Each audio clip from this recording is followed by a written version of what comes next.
to the chagrin of many. We were lucky. Am I falling in your hair? Yeah, right here, man. So what brings you back to the show? Got a new record coming out. Record's out. We're on tour right now. And also I'm doing a reality show with my chick. And I know it's the Scott Baio show. Scott Baio's 45 and single.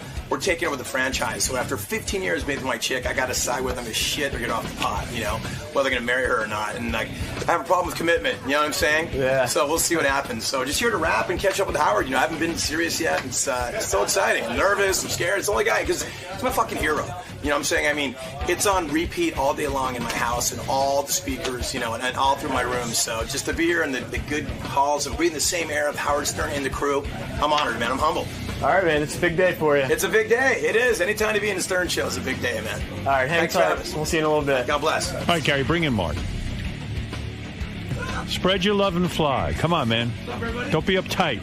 I'm so not uptight. I'm so stoked to be here. Why do you always put down your own music? You always say, it took Because, a Howard, village. I'm the luckiest guy ever. I came in the back door in this business. I can't sing. I can't host. I had both jobs. I hate when you say that. Howard, but have you heard me sing? What do you mean? Yeah, I've seen you on stage. You're a good singer. I can pull it off. I've got like a tone that people react to. But thank God for Pro Tools and technology. It's kept me in the game. I've seen you do it live. Unless you're lip syncing. I don't think you were. You were singing I wish live. I could lip sync. I'm so jealous of Britney and those guys. I'd love to go out there and shake my disgusting ass and just get some money. You know what I mean? You have this whole What's up, Artie? You have this whole self-effacing thing, which I think is charming, but in a way, it's a little. But Howard, like you just, these songs I wrote with a bunch of people, and like divine intervention kind of happened to make it happen, and I'm not the best. But it's almost singer. like you're saying to your fans, "Why bother come to see me?" No, I'm I think not it's the that good. opposite, Howard. It's like look, if I can do it, it's truly, it's not like you're looking at Bono going, "If I can do it, you can do it." No, we can't all be Bono. If I can get on stage and make it happen, then so can you. There's a way to figure it out. Bono is a better singer than you. It's close, Howard. It's really Bono. I wouldn't even be in the same room with the guy, But no one's had more fun than me, Howard. And listen, we've been able to craft a few songs. I'm very proud of that. You were just listening to Flying every morning, and those aren't easy to write. No. If they were, we'd all do it, and we can't all write psychedelic beat. No, when you write a hit song, it's a big deal. It's amazing, and you still hear these songs on the radio, and it's a lot of fun, and it's why we're. Hey, Robin. It's why. Speaking of psychedelic beat, Mark put it out on some album. The song I wrote in 6th grade that he recorded. That's right. I got a check for $6,000 the other day. Really? Yeah. Did you really? I did for my music. I can't believe it. It's long overdue, Howard. Yeah. I remember when we were. That was my in lawyer came here. He goes, "You can hear $6,000." I go, "What? For what?" Residuals. He goes, Did you write a song? He goes, "For your songwriting." I go, "I wrote a song." He goes, "That crap you wrote in 6th grade that Mark McGrath made into a song."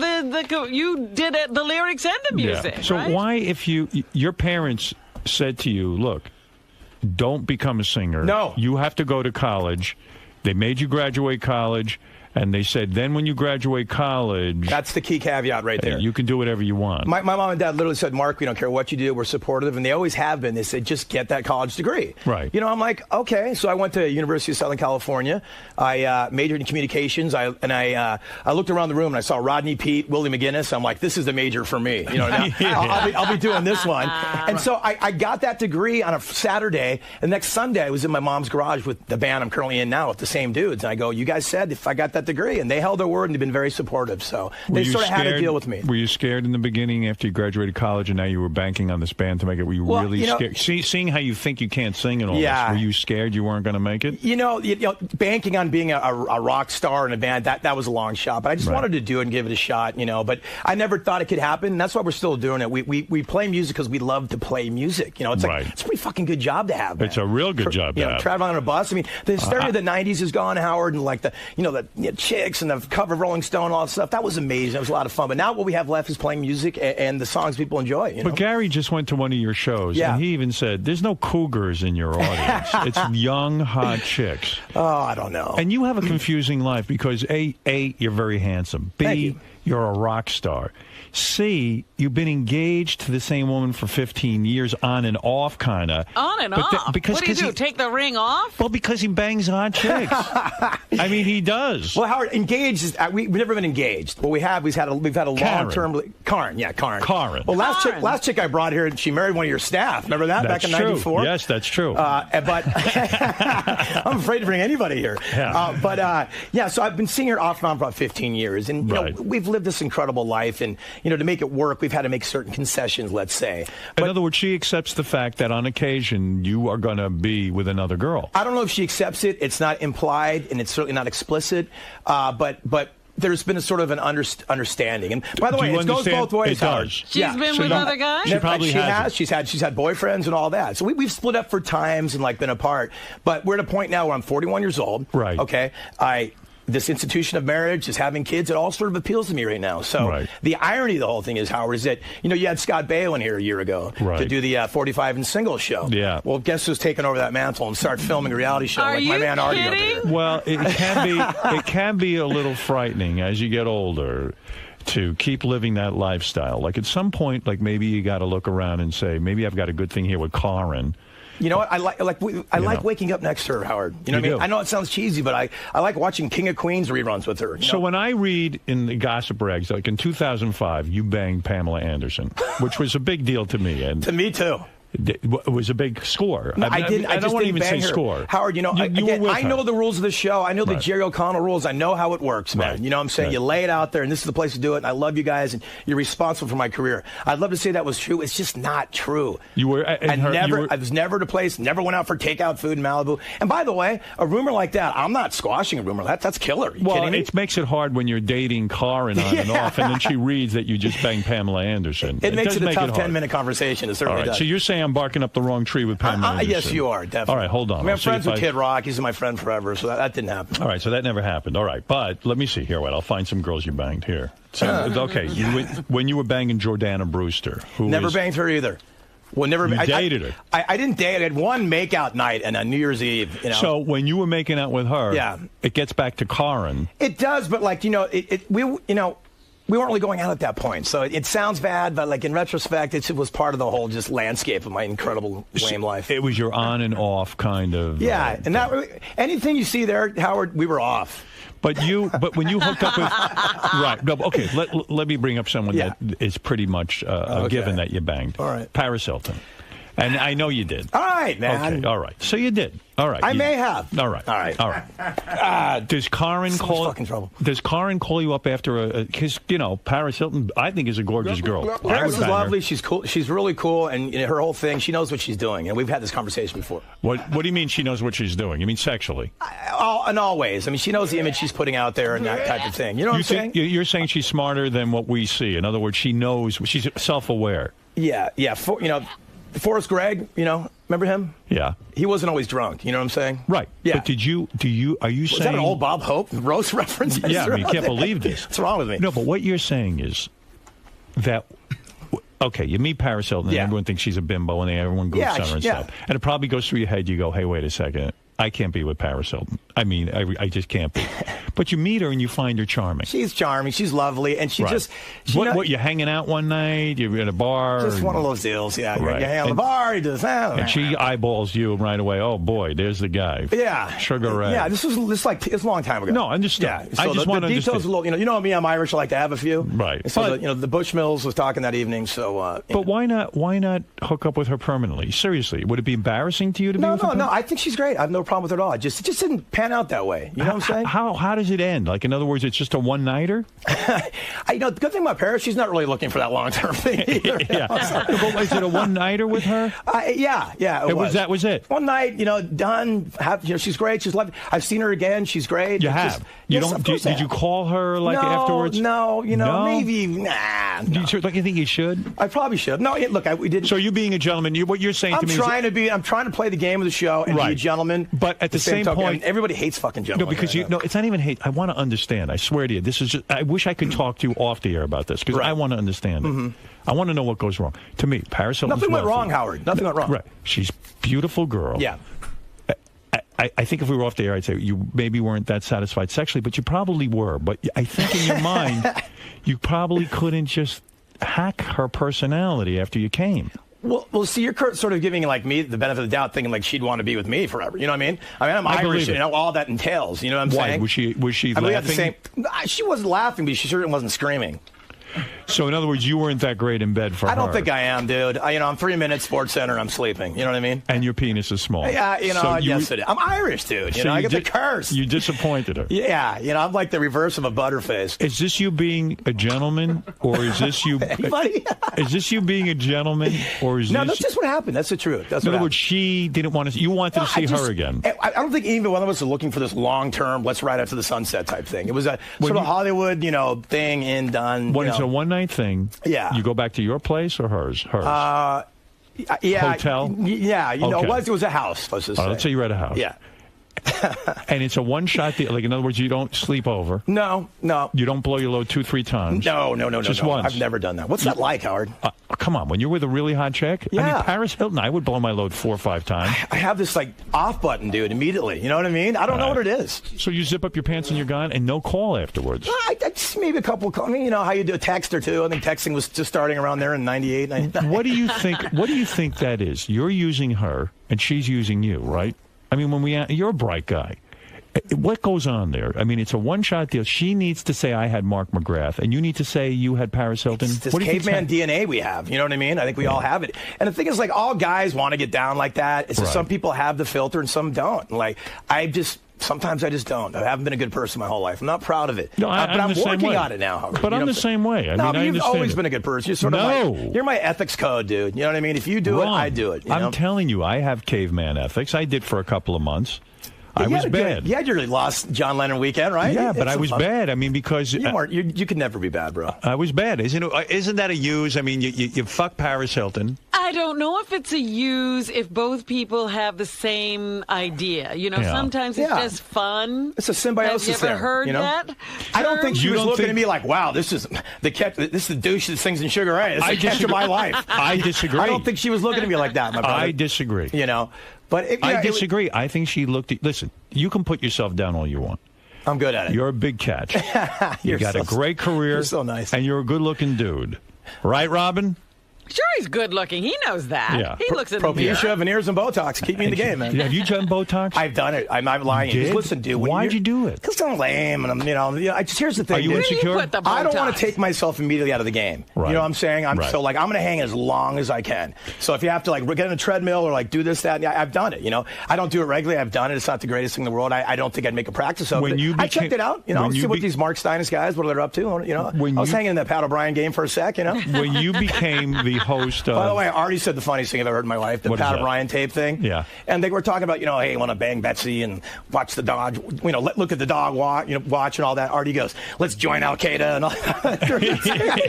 That was the funniest fucking thing I've ever heard. I wanted to say that. I think about that sometimes laughing, and that makes me Those weird. tapes are the great. Do you know him? That guy? I know Pat, and Pat's great. I mean, you know Pat. I mean, he's cool. And whenever you guys are interviewing, he wants us to go away. But that was so salacious and juicy. It was hard to go away. But he's very cool. He kind of mentored me a little bit when I came to Extra. So you took over his job? No, I didn't take over his job. He was just, that's a very competitive world, entertainment news world. But he was very kind to me and he's a big music fan. He wanted to see me succeed. So Pat, I have nothing but love for Pat O'Brien. I was shocked when you got the job at Extra because I didn't really think of you as a host, of someone who would host a gossip show. I thought of you as a rock guy. I didn't either. But it's funny, Howard, it's like people, we weren't in the... I wasn't in the White Stripes or Nirvana. You know what I'm saying? I mean, if Eddie Vedder started hosting Extra, I think it would be fucking weird, But a lot of people thought it was weird because although you don't see yourself that way, we see you as a rock and roll guy. So it was sort of jarring to see you now hosting a thing. And almost like a come down, right? From rock star to news reporter. And by the way, let's just say this, you guys. I didn't leave at the peak of the Sugar Ray stardom.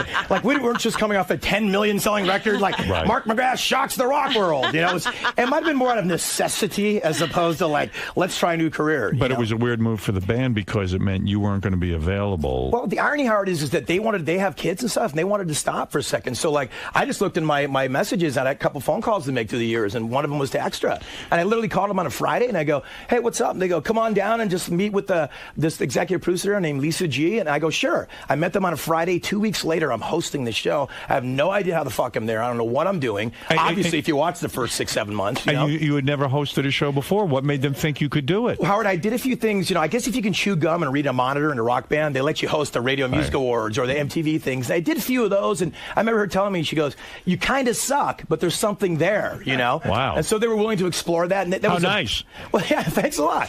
But it was. Is that why you felt the pressure to do the Botox? Now you're on TV every day. I'm vain. I'm vain like other dude, man. Did they say to you? It's embarrassing to admit that, you know what I'm saying, dude? But I gave it a shot. What did you see that you needed to work on? I just getting those weird, wrinkles and shit. In your forehead? I was on the cover of Spin magazine, and one of the comments on it was, and I read all the comments because I'm just masochist, self-abuse guy, and it said, it looks like he has dental floss wrapped tightly around his forehead. And so Jim from Chesapeake Bay, thanks a lot for that one, man. So, well, I understand this. When I saw the movie Private Parts, and they had a lot of close-ups, I saw that my teeth were fucked up. I saw my nose was fucked up more than I even thought. Yep. And I got a little work done, so I understand this vanity. It even shocks me now that I got caught up in it. But you do, you're a human being, dude. And I love to be like, tough guy, fuck it, I don't care, man. But I'm being paid for something I don't understand why I'm being paid for. So I'm going to stay in the game somehow. You're not paying me because I'm a great journalist. You know what I'm saying? I ain't going out there getting the good stuff out of Jen Aniston. You know what I'm saying? Mike Wallace. Right. So there's a reason. You're a good-looking guy, and you want to maintain those good looks. I don't know what it is, but I'm going to keep whatever it is I'm bringing to the table as long as I can, because God's going to take it away soon enough.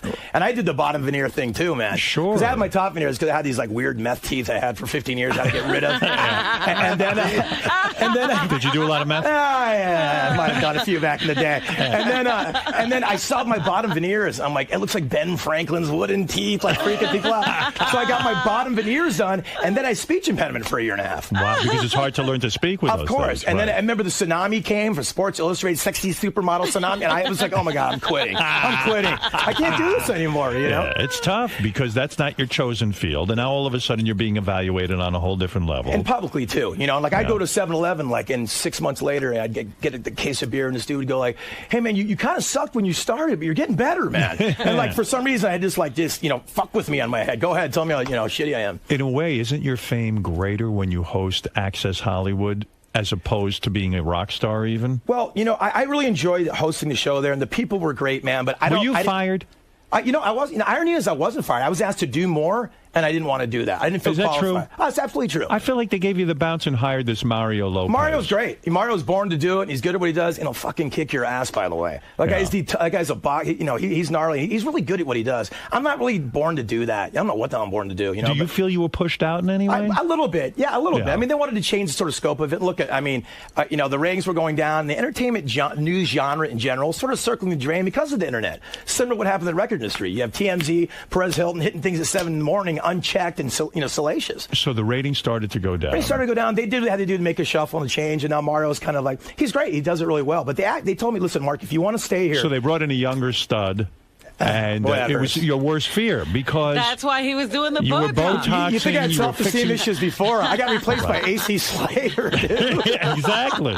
You know what I'm saying? Was it a real? Let's be real. Was it a bit of a blow to the ego?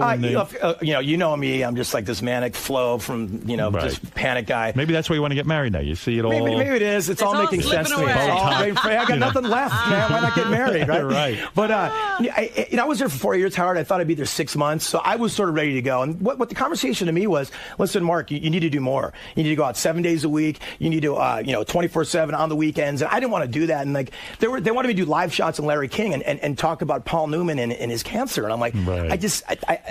I'm out. Yeah. I'm going to protect everybody else. I'm not professional enough to do that. Right. It's not cool. No, but there was sort of a phasing out as well. I mean, I think they knew by saying that to be later. You know what I mean? So the job was paying about $500,000 a year. More than that, man. Really? The job was good to me, man. I didn't, it was nice. It started out at $500,000 a year. I know that. That was the first year's salary. How do you know that? I know. Believe me. I know how do you everything. know that? I know salaries. Know Listen, I negotiate. You're right. You know more than anybody. Yeah. So it started out as a $500,000 a year job. Mm-hmm. By year 4, year 3, and now you're a success at it. It was getting close to 7 figures. No kidding. Yeah, and listen, it was the most mellow job in the world. I went there and went, hey, Lindsay Lohan was out last night at Hyde, and it was great. It was fun. It was a great job. I love the people. What was your schedule like? How long does it take to work? 8 to 2. 8 in the morning. Yeah, 8 till to 2. Yeah, really? It was, that long? It was great. Yeah, and you did some things on the weekends and the award shows and things like that. But it was mellow. It was great. And I'll tell you this. And they pay almost $1 million a year for at that. the end, they were. Yeah, it was nice. In the entertainment news world, man, I'm telling you, these guys kind of get a bad rap because it's kind of like surrounded by a layer of Velveeta cheese, which is well deserved. You know, it is sort of entertainment and fun and kooky. But these guys are some of those hardworking professional people I've ever met in my life. You show up at 6 o'clock in the morning. There's no show, Howard. And 4 hours later, there's a show they put out every day. No, it's impressive. It is impressive. And I feel like now that I've been in the inner workings, I see how it works. And I think they should get the credit they deserve. And like, they're almost too professional for me. I'm like, God damn, you guys are working too hard. But did you ever feel bad when they would cover some people you know in show business and stuff, and they would take glee in their tragedy, like a celebrity divorce or something like that? I would if it was Glee, Howard, but no one, they didn't. It was done classy. You know, there was a class to what they did there in entertainment news. It wasn't so bad. They weren't getting off on like people's depression or misfortune. You know what I mean? Right. I couldn't handle that. I couldn't. I wasn't raised that way. You'd be out of that. I would have been done, yeah. Right. So would you say in a way your stock starts to even go up when you get this celebrity gossip TV show, high profile, like hotter chicks even in a sense? It kind of went sideways. You know what I mean? It just kind of kept, like the hysteria. It actually took, it's weird. It took like this sort of like celebrity star thing away, but like it made me more visible, strangely, Were you invited to more parties and almost this the kind of opposite? thing? You know what I mean? You're like you're one of them now. You know what I'm saying? Right. But I call the truth with all like George Clooney's and Kid Rocks of the world. I'm like, dude, I won't tell you about 3 a.m. and Sunset Marquee if you don't either. You know what I mean? Right. So you did keep some things private. You have to, But again, it's not. Extra is not such a salacious, program where they want to hear about stuff like that. So it was cool. And the thing that really got to me, Howard, though, is I'll be sitting there in the red carpet and Colin Farrell will be walking down or Al Pacino will be walking down. Right. And you answer the standard questions, but then, you have an agenda you got to hit. And when you see Al Pacino walking down the red carpet and you have to ask him a question about what he thinks about Britney Spears and the latest Kevin, you feel like a douchebag. It makes your insides wrap around your insides. Yeah. And you were the guy who would be on the red carpet before as the celebrity walking down, and now all of a sudden they're asking you to work the red carpet, and it's weird, right? That I never had a problem with because, Howard, I never really thought of myself like that, but it was just it would not bother me, just like getting information on people they didn't want to talk about. That was rough, Asking Colin Farrell about his beauty tips. He's like, dude, we just had a beer the other day. What are you talking about? So you're not banging any other chicks now? No. I'm really trying to get this thing together. I really did. And I never thought I'd do it on VH1. And the irony of this thing, this is real life happening to me. And like Jason Hervey and Scott Baio, came to me with the idea. I go, listen, we have this franchise. Scott Baio is 41 and single, and we've heard your story. We think it'd be appropriate. And I'm like, God, I don't know if I want to put my whole fucking life on blast like that. You know what I mean, dude? I really don't. But then I'm like, are you doing it? I'm doing it. I'm signed. As soon as I get home from this tour, I'm doing it. I'm on. Yeah, You're he's kidding. not telling you because he turned it down. No, this is happening, yeah. What is the show going to be called? Right now it's called Knowing Mark McGrath, which I can't stand. Because I don't know Mark McGrath, Right. So nobody knows it. No. So that's like the working title. But we start filming with Scott and everybody, and then 26, and literally it's like, do I marry this girl or not? After 15 years, she's 37 years old. She wants to go through this on TV. Listen, dude. Scorsese, Bruckheimer, McCartney, they're not returning my calls. You know what I'm saying? So I'm kind of just seeing what the hell's out there for me. These guys are talking to you. Yeah, I'm praying for Bret Michaels' career. You know what I'm saying? Baio and Hervey are talking to you. Yeah. So you have hooked in with these guys. We're locked in. We're doing the show. Your girlfriend's up for it. She's up for it, and now what's going to happen on this show? What's going to happen, Robin, is real life shit. You know what I mean? Like, I'm either going to ask her to marry me or not, and it's going to be real, and she wants to have a kid. We'll see what happens. I never thought I'd be a VH1 guy. Are you going to date other women during the show? We're going to be on. Some of it's going to be on the road. So Temptation and girls that I may or may have seen before in Chicago or Detroit might be there, and might just sort of just guide me along my path. When is the last time you banged a gal? A gal, yeah. Wow. It's probably about 4 years ago. 4 years ago. No, yeah. Oh, it's been a while. It was probably Paris I've settled Hilton. down. No, it wasn't Paris Hilton, but I've settled down a lot. And this is why I'm kind of doing the show now. Is she good in bed, Paris Hilton? She is. I'm not going to lie. I mean, I'd love to say no, but yes. Why wouldn't she? She knows what her feminine wiles are all intact. She knows what the hell she's doing. And she's sexy. Have you seen her? Yeah. There's nothing wrong with her, dude. I would bang her. Yeah, I know you would. And I would give it to her about as good as you did. And then she wouldn't return your calls either, right? You use a condom or you went in bareback? Condom. What? What do you mean, what? Oh, are you telling the truth? Why would I lie about that, Howard? That's a lie. That's not a lie. I can look at you and know you're lying. Why do you say? Because my forehead's not moving? Your forehead is completely wrinkle-free right now. That's how I know. No, of course, man. Safe sex, my brother. Yeah. Wow. All right. Okay, good. All right. Now, listen.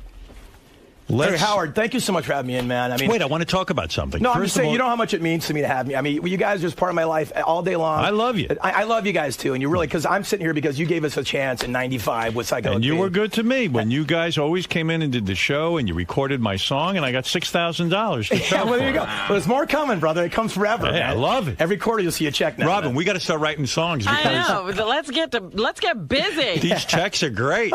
I'm shocked. Every quarter, Howard, I go to my boss and I forget. You get this check. You're like, wow, teacher's salary, killer. Yeah, if I get $6,000, you must be getting at least $7,000. Yeah, but I imagine what Tom Cruise gets in residuals from movies. So I imagine what you get from Private Parts, right? Or what Artie gets from all the shit he's done. I mean, what does Tom Cruise get every quarter? It must be wild. Like $10 million? I always say here, I was lucky enough to be in the movie Elf. Oh yeah, At Christmas they have marathons of it, so it's like getting a Christmas bonus every year. And you forget, fucking believable. And you forget, Artie, you're like, wow, $50,000. You're right, you forget. It's like, oh, Jesus Christ. It's like found money. You put out an album. The album is a new album, right? Yeah, I wrote a new album. It came out in July 21st. Music for Cougars. Music for Cougars, even though Gary says your music is not for Cougars. Well, you know, it's funny. That title's not meant to be literal. There's a little bit of irony there, and people are calling me to be like the spokesman for Cougar Nation and stuff. I'm like, dude, I'm 41 years old. No Cougars are checking for this saggy ass anymore. You know what I'm saying? Well, come on. No, but I mean it though, and that's the irony of it. But I think our fans have kind of grown up with us, and I imagine some are our age. So it's a tongue-in-cheek title, obviously. All right. So the new single is called "Girls Were Made to Love." Yes. I don't think you need to explain that. Girls Were Made to Love. What else do you need? Why did you write this song? Actually, it's a sample from Don Everly from the Everly Brothers, who wrote the song back in the day. Mm-hmm. And you know, it came from the Gym Class Heroes guys. They had this track, and you've heard of that band, Gym Class Heroes, sure. Of course. And they didn't use the song. I guess they felt it was too poppy, so it got into our possession somehow. And I'm like, this is the greatest song ever. And when it's sort of like a rap track where you had the chorus was a sample. Yeah. And they're like, how do we build this? I don't rap. We got our bro Collie Buds to be on it. It was just amazing, like Justin Timberlake of dance hall artists. Right. Incredible. And we put it together and we figured it out. Now, what is this song? She's got the woohoo. Basically, it's about older Cougar broads. That's the one Cougar song. And actually, I was watching, I like all sort of cheesy reality shows. I love them all. Have you ever banged a Cougar? When I say Cougar, a woman Robin's age. You know, when you can do it now. Robin looks so beautiful. She transcends all that. Could he bang you now? He could have banged me at any time. He never tried. Yeah. Oh, yeah. She'll spread for you. I felt love from Robin back in the 90s. And not anymore, though. Because she's on to, like, Gyllenhaal and all those cats. No. She'll bang you right now. Pull your pants off. Robin, we're go in your little booth over there, and we'll wait for you guys to get done. I'm down. Don't even, seriously, I'll be part of the show. Well, I don't know what you're so. That Botox is working. She wants you. Wyclef Jean banged you in there. Remember that? Stop that. Well, no, he simulated. He tried. I was listening. I heard. Do you? In other words, have you ever banged someone in their, let's say, 40s or 50s? No. No, I haven't. When I was like 21, I banged a chick who was like 35. Yeah. But the Cougar term wasn't even like in effect back then, so it wasn't really part of the natural inertia of the earth. So you've never. No. This is only a fantasy. That's not really fantasy. I was watching the Orange County Housewives, because my life got no meaning. And I'm watching it, and there's a girl that always goes, woohoo, when something happens. Her name's Vicky. You know what I mean? Some women make very annoying noises. They do when they get like a glass of wine, like, yeah, you get very excited. I know. Yeah. Which is like, whee! Which is grating on the back of your brain. I watched this TV show, The Bachelorette, and this girl, every time she gets excited, she goes, wee! And I go, what is that sound? Yeah. There's a certain group of women that make annoying noises, like, let me think, like every one of them. No, I got to tell you. When women get excited, they get annoyed. I said to my wife, you don't make those annoying noises, thank God. Because I don't think I could be married to you. It's Howard, what did you think of the Billy Joel, Katie lead thing? What, being divorced? Yeah, how does that, play in your whole world? I actually know them. I know this. That's why I'm asking you. I mean, it's probably not my place to ask. I was at their wedding. I was getting you in the divorce. He was at your wedding. That's a funny thing because we've had Katie over the house a couple of times since the divorce, and I've spoken with Billy on the phone, and he called the other day, and I think he was checking in to see if we were still friends. So bizarre. Yeah. That's right. And I know both of them, and I think they're great. I guess, in the beginning, they really were kind of doing a lot of stuff together. Billy went off on tour. She was doing her own thing. Yeah. She was not cheating on him. I know that for a fact. You would. She was not cheating on him. But I think the two of them just completely fell apart after a year. And I think it is the age difference, too.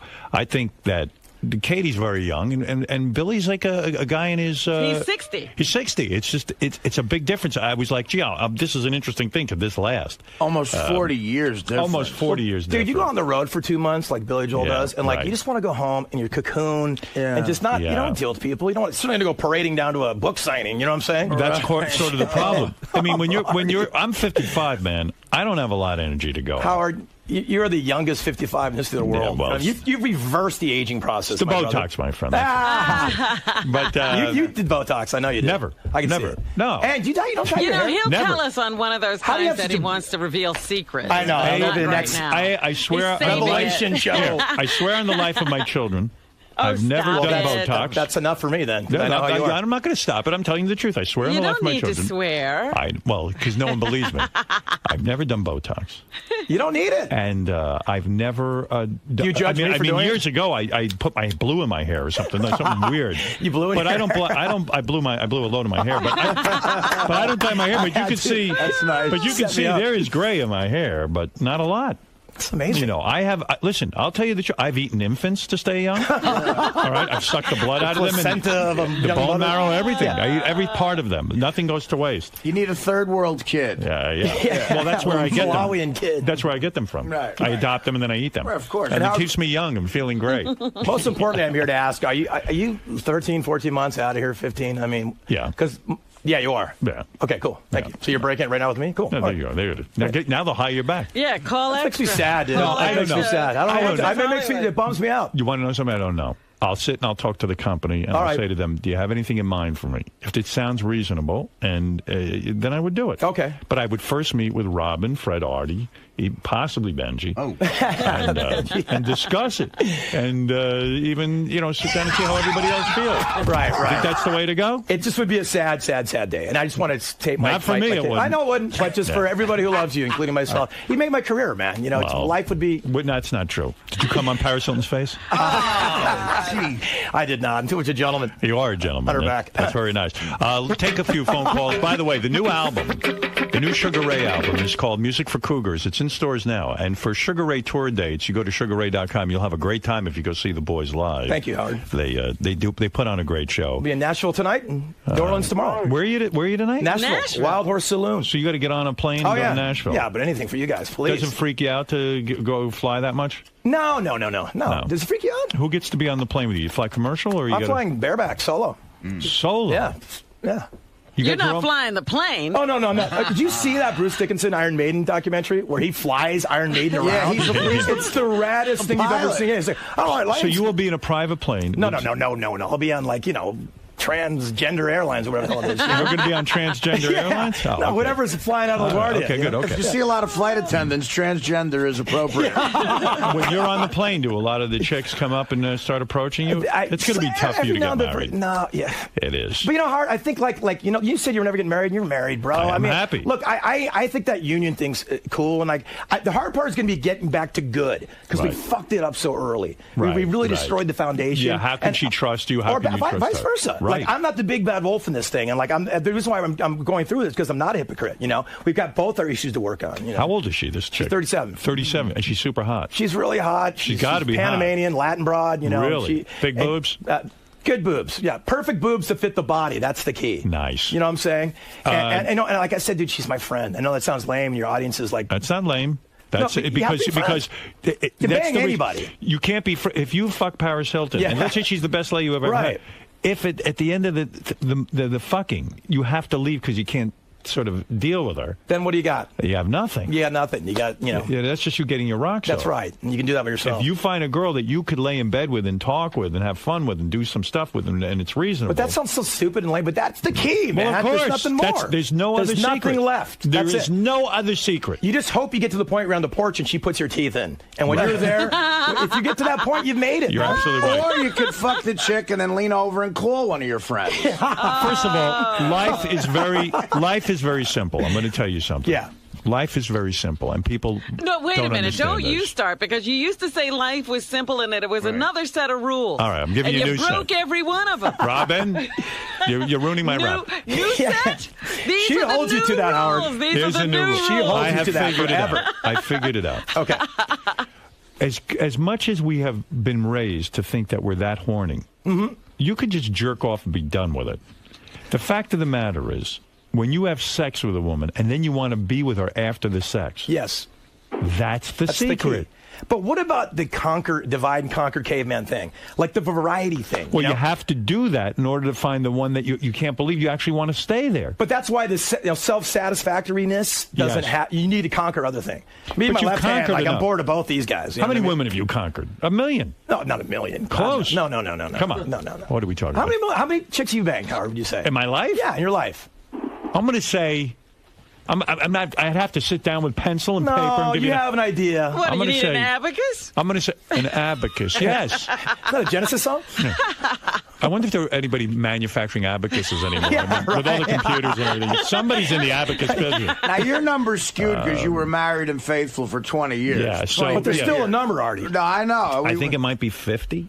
Yeah, that's pretty big for being married for 20 years. Well, you had maybe on there in a year and a half. Wait a minute. You had about 10 before you got a divorce. You banged 40 women in 6 months? Yeah, you did. Damn, Will Chamberlain. Right, I'm going to say then I've gotten...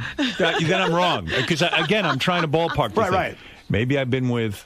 35? 35. Yeah. 35. That's a lot of broads, though, for being married. It ain't Wilt Chamberlain numbers, but I'm proud of that. Listen, Wilt Chamberlain didn't have Wilt Chamberlain numbers. Exactly. Come on. You know what?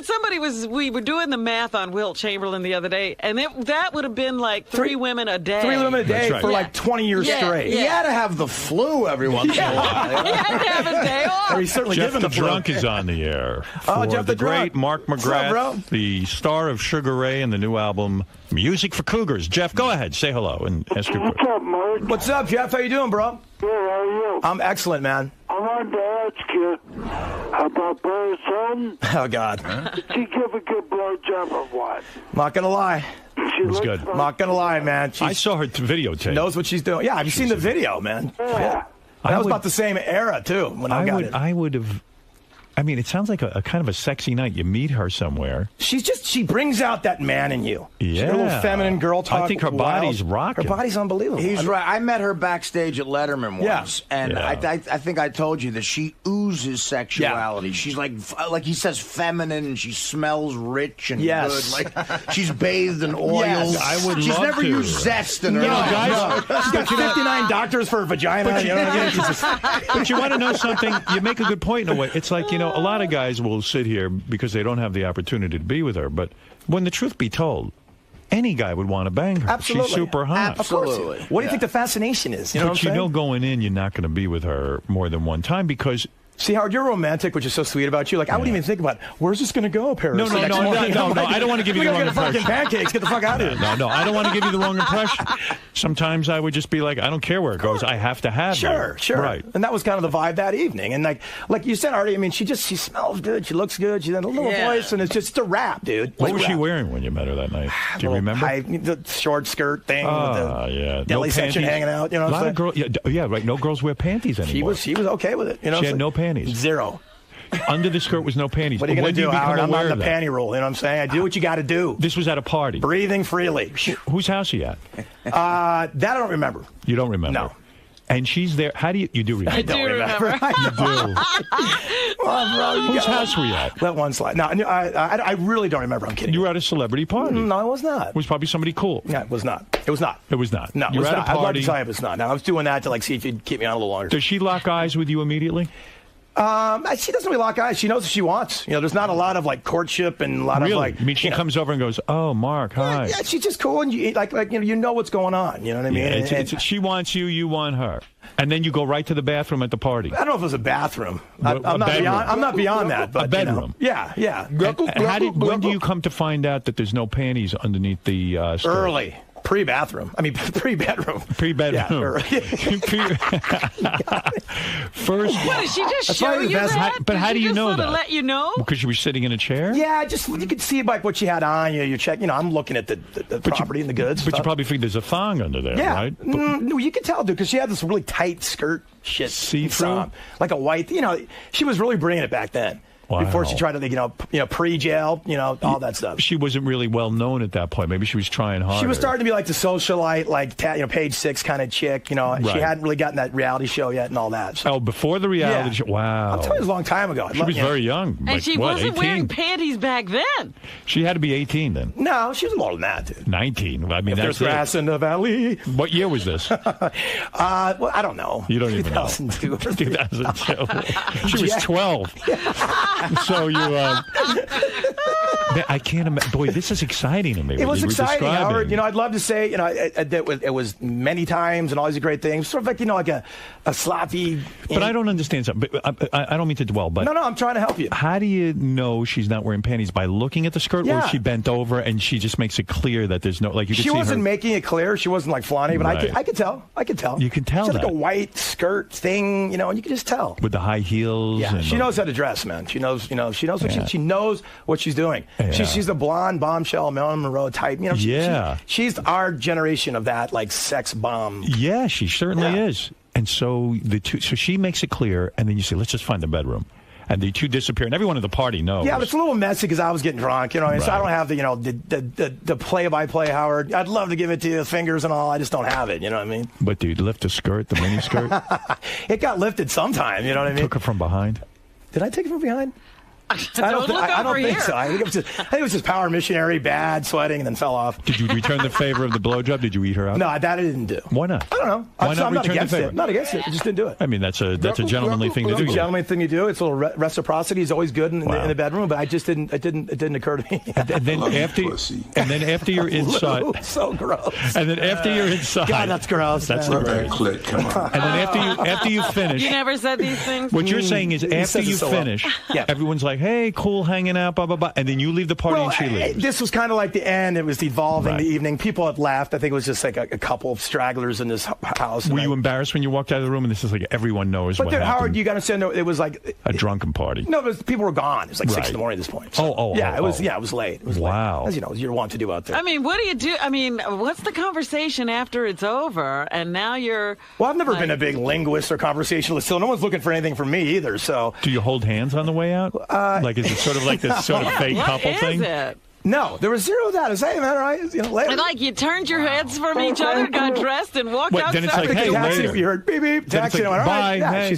She gets in her car, you get in your car, and you leave. Yeah, well, I took a taxi because I had a few, but you know what I mean. So it was. That's a good message for the kids. Yeah, absolutely.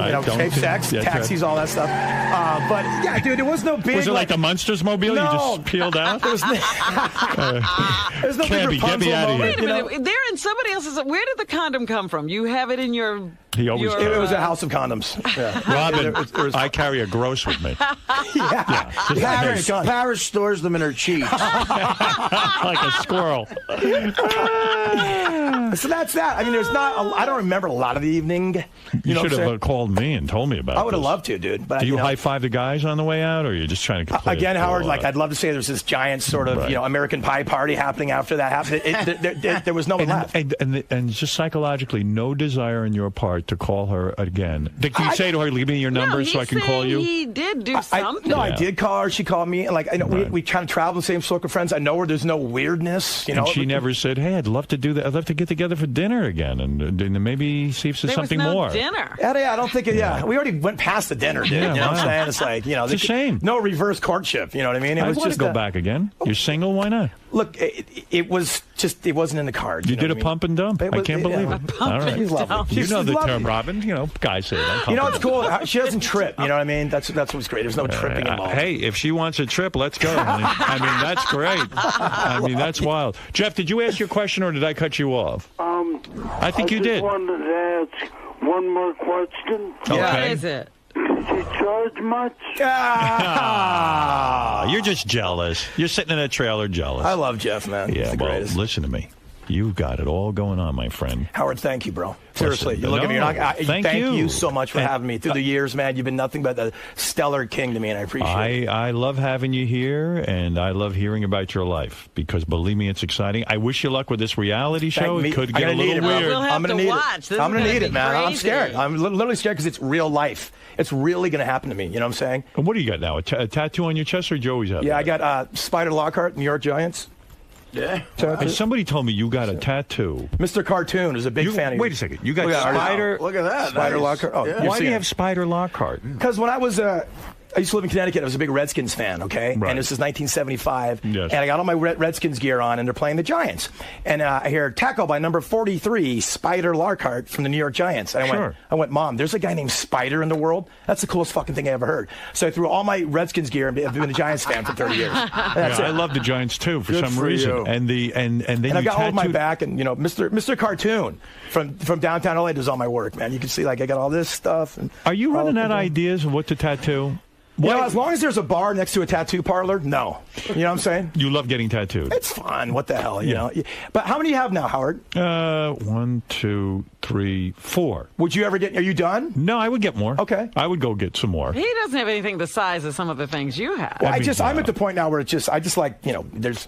Like I see things on TV like, Soupy Sales, and I liked him. I didn't get a Soupy Sales tattoo. Well, why not? Well, I'm dumb enough. I got a Rolex Mom, tattoo. there's somebody in the world named Soupy. You see that Rolex tattoo? That's the Rolex, the Rolex logo. Yeah, my friend bet me $100 20 years ago I wouldn't get Rolex tattooed on me. Yeah. I go, sure. And I go, guess how much the tattoo cost?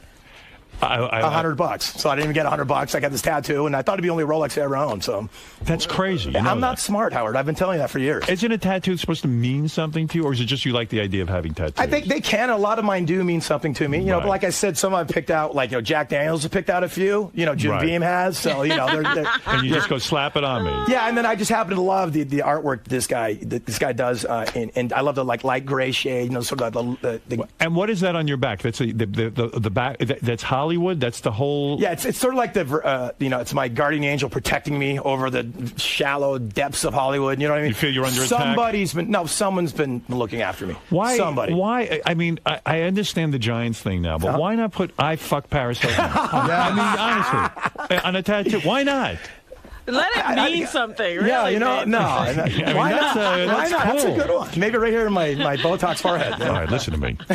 There's more to you than meets the eye. I love you, my brother. I love you too, and it's great to have Mark McGrath here. And by the way, thank you for my royalty check. And, you're welcome. There's more coming, man. I'm thinking of writing you another song. Please do. We're waiting. Obviously, it was successful. Sugar Ray's new album, Music for Cougars, is in stores now, and for Sugar Ray tour dates, you know where to go. SugarRay.com. Thanks, Mark. Thanks, my brother. We'll be back right after these words. Yeah. Hey, Mark, how is it to be back on the show, man? Just like home, man. You know what I mean? I knew the Paris thing would come up, and it did, and he got me for a while, which is always fun. And I tell you, just these guys, it's hard to emote to them what they mean to me. You know what I'm saying? Because I listen all day long and what they've done for me personally and my career. But it's just great to say thank you to them in there. It's I'm getting a little verklempt. You have no idea how much this show means to me and my band and the career. So just an honor to be here. Now, whenever you come back, you always click with Howard. You pick up where you left off. What's the connection? I don't know. That's a good question, man. I don't know. I mean, I'm such a huge fan of his ethic and who he is, his morality as a person. You know what I mean? I don't know what it is. He makes me smile. He brings out my inner light. And I'm a dark motherfucker, man. And there's a lot of sex talk today. Yeah, there was. I'm gonna have a lot of fucking complaints. I'm gonna get it, man. Yeah, I'm gonna have to pay. Oh yeah, I'm gonna pay for it. Because I've never really disclosed all that shit. You know what I mean? But this is the place to do it. I know it's sort of the Jerry O'Connell rule. You gotta let it fly. And I wasn't gonna be the guy to censor myself on Howard Stern. That's for sure. All right, man. So you had a good time today? I had the best time ever. I love you. This is a Howard TV original production.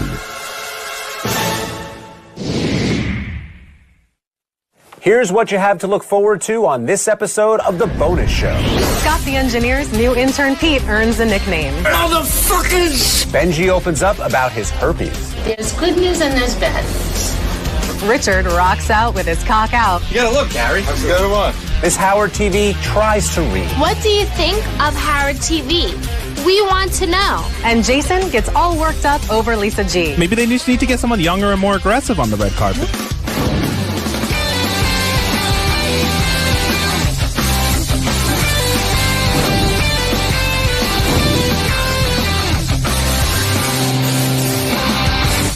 Hello, Stern fans, and welcome to The Bonus Show, a weekly update of all the great behind-the-scenes moments you can't see anywhere else. I'm John Hine. And I'm Rachel Fine. Hey, that rhymes. It totally rhymes. How could we? That's awesome.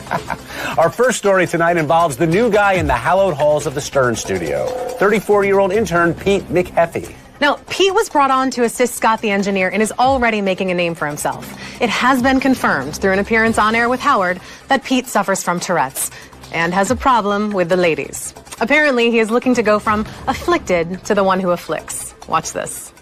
After years of pranking, we've decided we're getting a little old. It's time to pass the torch down. We have found a protege, the funniest of the funniest prankers ever in the history of pranking. Prankster Pete! What's up, motherfuckers?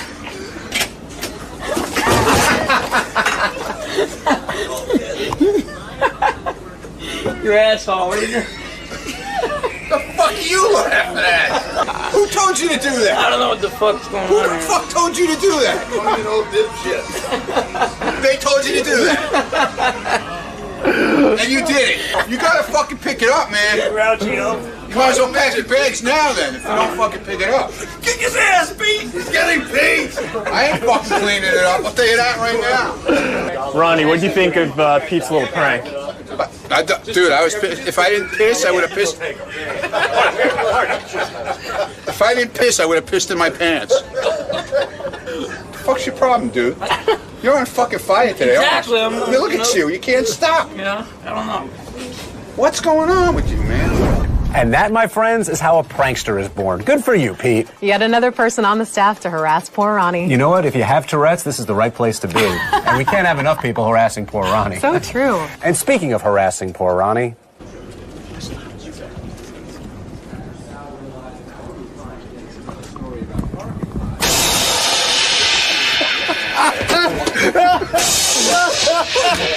He hit it!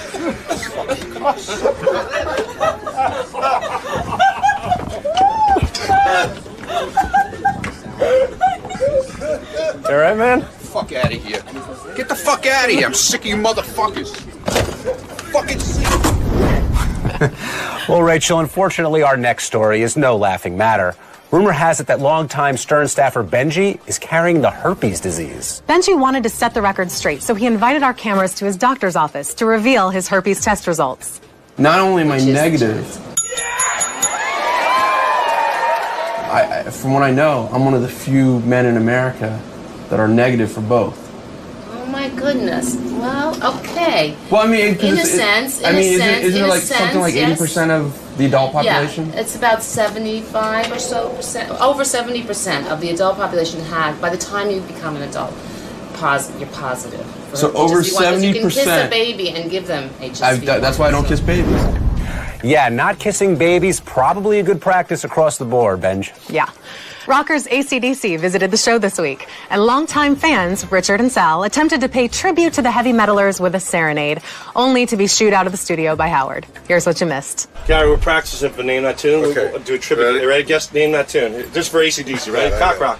You gotta look, Gary. You gotta watch. Ready? Go.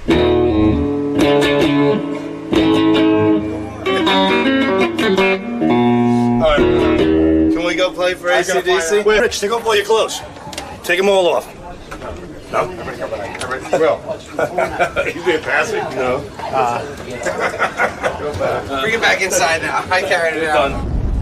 Wow, I can't believe he taped that pic to his prick. Yeah, well, I guess playing the drums with his penis would have been a bit obvious. It would have been just as ugly, too. And disgusting, yes. You don't want to look at that. I don't ever want to. No, it's gross. Part of the requirements to be Miss Howard TV, along with looking good in a bikini, is the ability to read. This Miss Howard TV passed on the looks, but reading was a different story. See for yourself. A frustrated Beetlejuice riffs with Howard about the rigors of staring or starring? Starring. A frustrated Beetlejuice riffs with Howard about the rigors of starring. A frustrated Beetlejuice riffs with Howard about the rigors of starring. And finally, we have Tracy and Anne evaluated. Howard in a diverse or diverse? Diverse. Either or, yeah. Whatever you're diverse? More either diverse or diverse. Diverse. So Howard and a diverse or right. Diverse. What do you think of Howard TV? We want to know. Tell me all your dirty little ideas. Okay, just one more time and just say you're equivalent. You're saying ideas. Ideas? Yeah. Ideas. Ideas. Yeah. Ideas? Ideas? Ideas. Ideas? Yeah. Ideas. Wow, she had lots of ideas for making that segment work.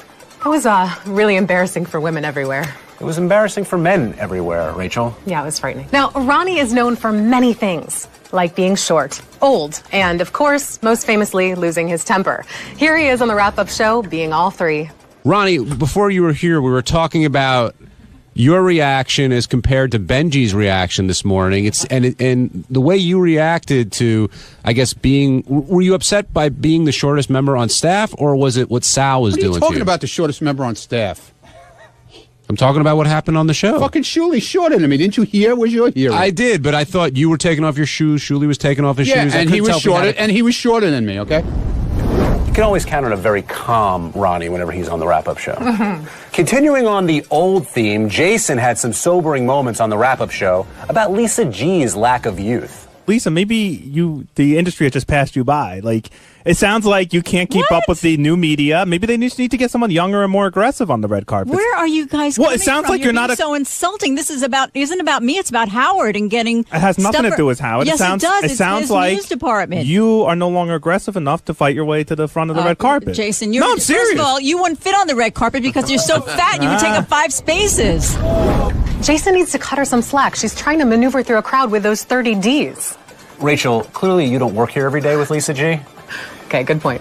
Consider yourself lucky. Got it. Okay, wrapping up the wrap-up show clips this week is a lovely exchange between the ornery Ralph Sorella and a man who knows how to host the wrap-up show better than me, comedian Greg Fitzsimmons. Now, word has it that Ralph has been harboring ill will toward Greg for a number of years. In this clip, Fitzsimmons tries to get to the root of Ralph's hatred toward him. The last 3 or 4 times I've been on the show, you've called in and been really hostile to me, and I'm wondering if there's something underneath it. Honestly. No, honestly. I mean, I was just, don't fucking hide from it because there's something going on. You don't normally talk to me like this, and every time you call in, you got a big fucking problem with me, and I don't know what it is. I think in general you come off bad on the air, you come off whiny, and you come off like an asshole, and that's what I said last time. Yeah. When we were talking about all this stuff, and I just said, well, maybe you're just an asshole. I mean, with all this trouble you have, you're getting in fights on the street over because somebody waved at you the wrong way or something. And you were just talking about this autograph thing, and I think you're way off. You're insulting this caller who's a subscriber who pays money, and you're putting that woman down. I just think you're being an asshole. So you're the police of decorum on the Sirius network. I'm the Howard really judge. shouldn't. We shouldn't. Let's not respect Howard and Baba Booey's decisions on who should be on the show. Let's listen to the fucking dresser, the Ramon clone, who calls in because he sits naked in his fucking bed all day with nothing to do. John, you know what really bothers me about you? You constantly side stare at my boobs, and you think I don't know it. Well, from all of us here at the Bonus Show, thank you for joining us. Be sure to tune in next week for more Stern Show gems you can't see anywhere else. For John Hein, I'm Rachel Fine. Good night. Good night. Maybe I wouldn't side stare if you didn't wear such revealing stuff. Enough with the wardrobe, John. Okay, one free look. Go. One free look? One. Go. This is it. You get one and we're done. I'm a pro, Rachel. I don't need that. Sure. Thank you. Great. People say what it's like working next to Benji, and I say, you know what? He's my friend. Till the end. I don't care if he's late. I don't care if he can't get a date. And I don't care if next to Giuliani he wanted to masturbate. Because he's my friend.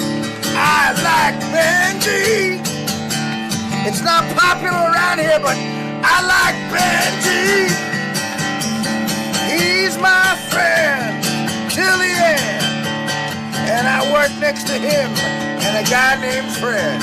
And people say, what's it like? And I say, I love it. Because Benji looks like a fat version of John Lovitz.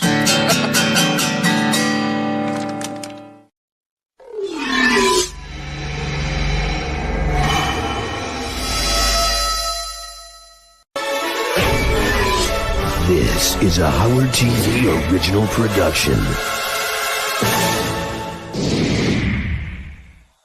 Here's a taste of what you have to look forward to on this episode of The Bonus Show. Ronnie gets busted for snooping around Howard's office. Why in his office, man? Looking for a newspaper. Along with being girlfriendless, JD is also a slob. I gotta fucking clean it up. Gary checks the mailbox. That's actually an excellent question. And Colin Quinn discloses some fruity information. I saw West Side Story last year. I'm not ashamed to say it was amazing.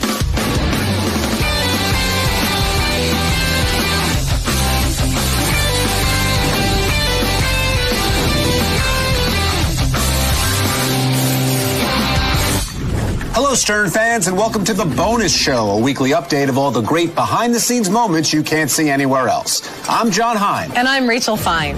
Now, some people aren't smooth with the ladies. Others have no social skills, and some are just messy slobs. No, I'm not talking about Johnny Hein. I'm talking about this guy. JD has got all kinds of fast food wrappers and stuff in the garbage pail. That's got to attract bugs, and now the ants are coming in because of JD, I think.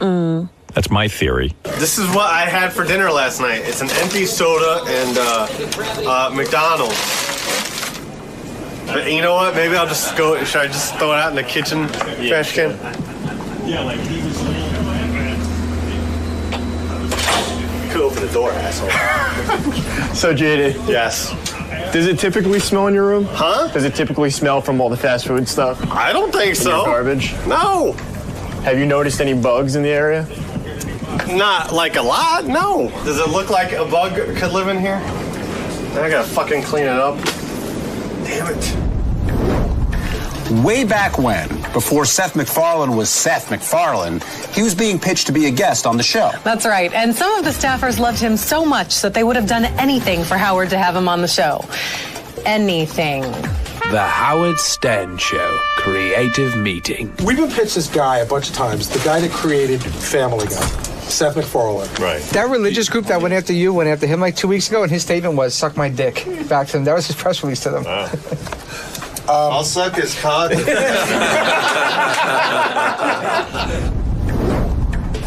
think that's like the 10th time that Richard's offered to suck a dick. I'm just saying. Well, 11 if you count the time you wanted my ice cream. Super. That image will haunt me. But not as much as Gary's pitch haunts him. The letter from the mailbag. John from New York says, did you stay and watch the whole game after you threw your pitch? That's actually an excellent question. I did stay and watch the whole game. I made the pitch before the game. I knew it was bad. I went up to the suite, thought, okay, I embarrassed myself in front of the whole stadium, but who else will know besides that? Then around the 4th or 5th inning, I was interviewed by one of the guys in the Mets, and they showed it during the Mets game, and I still thought to myself, well, how bad could it be? Stayed for the whole Mets game, went home, still didn't realize how bad it would be till about 6:15 that night. I got a text on my phone from my buddy Booker, who said, oh my God, turn into Channel 2, they're showing your pitch. And that was really the first time I started to understand that it was bigger than that. So I stayed for the whole game and actually managed to, on some odd level, enjoy it. It's always the people closest to you that you can trust the least. That's right, John. For instance, the person who's supposed to protect you might be the guy who reeks of mambo and snoops around your office while you are on air. I'm in his office for a reason. Steve Langford's trying to get out of the bit, too. Don't worry about it. Why in his office, man? Looking for a newspaper. He was in Howard's office. Yeah, exactly. Oh, my God. You allowed to be in there? Yeah, I'm allowed to be in there. Yeah. JD? JD's not. What do you mean, no? Tell me what I'm allowed to do and what I'm not allowed to do. I'm just looking out for Howard's best interest. You know, someone in there, and he doesn't know about it. Yeah, God knows what Ronnie's doing in there. If I'm not allowed in there, then who's allowed in there? You know what kind of creepy things he could be doing in there? A lot. You're telling me. Hey, John, do you think flexible strippers are sexy? Well, I'm married, Rach, so unless that flexible stripper is my wife, I have no comment. You might have been better to just say nothing there, John. This next segment is aptly named Blast from the Past. That'll make sense in a second. The Howard Stern Show's Blast from the Past. Okay, what I was saying, I do some wild push-ups with my legs behind my head, and I can fart each time I do a push-up. I'll show you in the green room. Really? Yeah, it's amazing. Howard will love it. Okay. You want to see it real quick? Sure, why not? Okay, check this out. Let me load up first. She's working? Okay. Okay. Oh dear.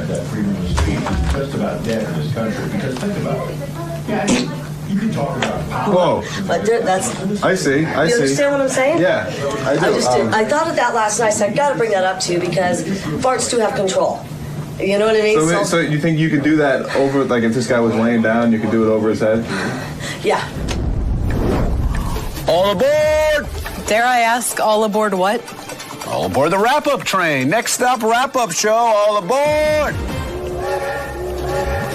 Here is yet another clip of Angry Ronnie. Woo-hoo!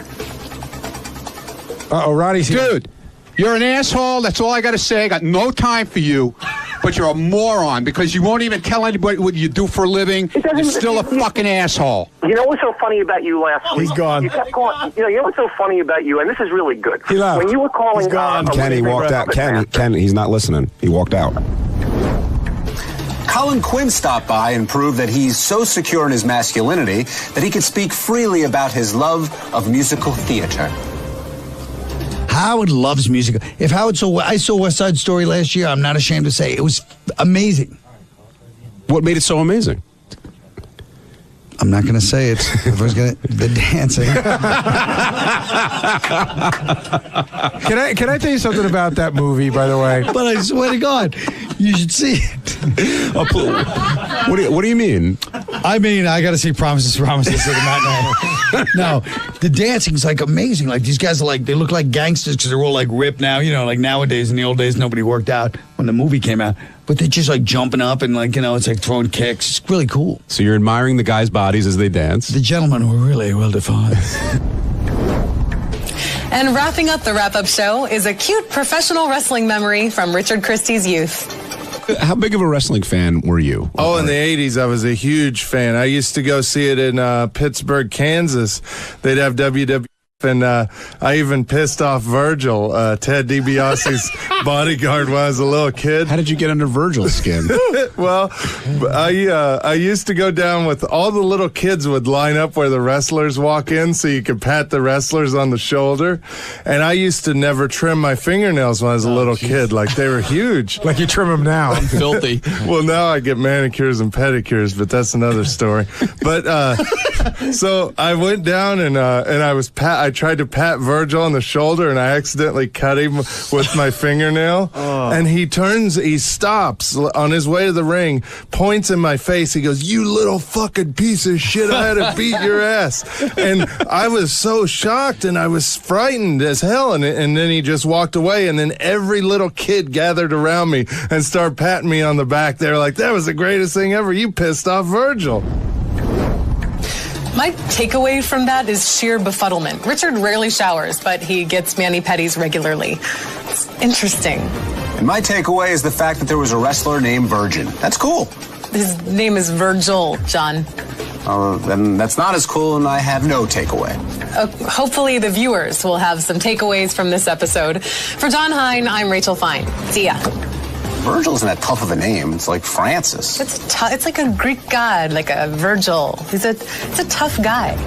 No. You know what? Say it to the wrestler's face. How about that? Virgil? He's calling you out, Virgil. No, I'm not. He called you out. I'm not. You've been called.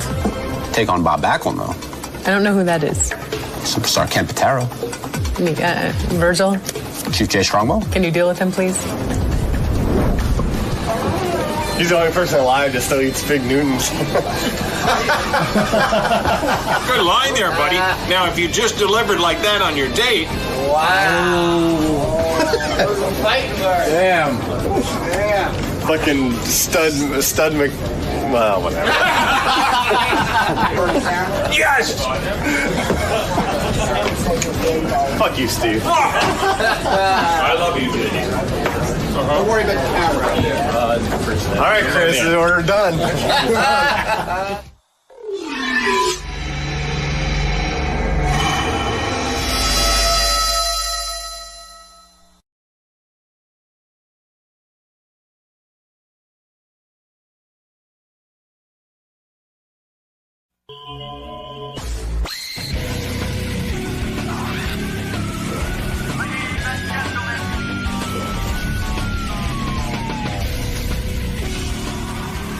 Hey, good morning, everybody. I know what you're saying. Is there anything exciting happening this morning in terms of an announcer?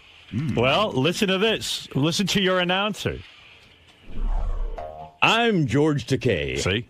And during this time of crisis, I'm reminded of the Japanese phrase gaman, which means to endure with fortitude and dignity. And to that I add hitonomi en, which means I proudly swallow. You're listening to the Howard Stern Show. And he does. Thank you, George. Wow. Good morning. Good morning. Good to see you. Good to see you all. My first visit with you all this year, the year 2011. Is that right? It is. This is the first time. It's been 4 months since I last saw you all. You know, it's just been too long, my friend. Much I've missed too long. him, yes. I was wondering when you were going to get back in here. Live long and prosper. I am living long and prospering and getting up every morning at 4 a.m. for you all. Doing any... by the way, George turned 70... Not yet. Not yet. When are you turning? On April the 20th, I turned 74. Unbelievable. Wow. You're in great shape. I saw you this morning in the hallway, and I said, man, this guy looks healthy and fit. I mean, you look good. Well, I believe in the law of nature, and, I'm a law-abiding guy. I just go by what But it does make you angry that you take such incredible care of yourself. I mean... What is it? Why would it make him angry? It's not because incredible. His partner, Brad, is not thin. Oh, that part. Well, I try to restrain myself because I was scolded by you last year. No, but between us, I know what you're saying. Yeah. When one person works so hard on their physique, I mean, you do. I mean, it ain't easy staying thin. I'm sure you watch what you eat. I'm sure you work out. And you do all of that. I do all that. You can. Does Brad just lie around? Does he not try? Well, he used to be fantastic looking. I mean, he was an outstanding marathoner. But now when I'm doing my exercises in the morning, at least he walks with me in the morning. He will walk. He will walk. But he just is there at his computer while I'm doing my sit-ups and push-ups. Doesn't that irritate you? I mean, you're doing sit-ups and push-ups, and he's like just sitting there at the computer. And you know something? I'm going to tell you. Beth and I work out together. We go for runs and stuff like that. That's fantastic. I really admire that. And I like that because, like she even says, I would have a hard time, she said, with you if you didn't take care of yourself, and I think vice versa.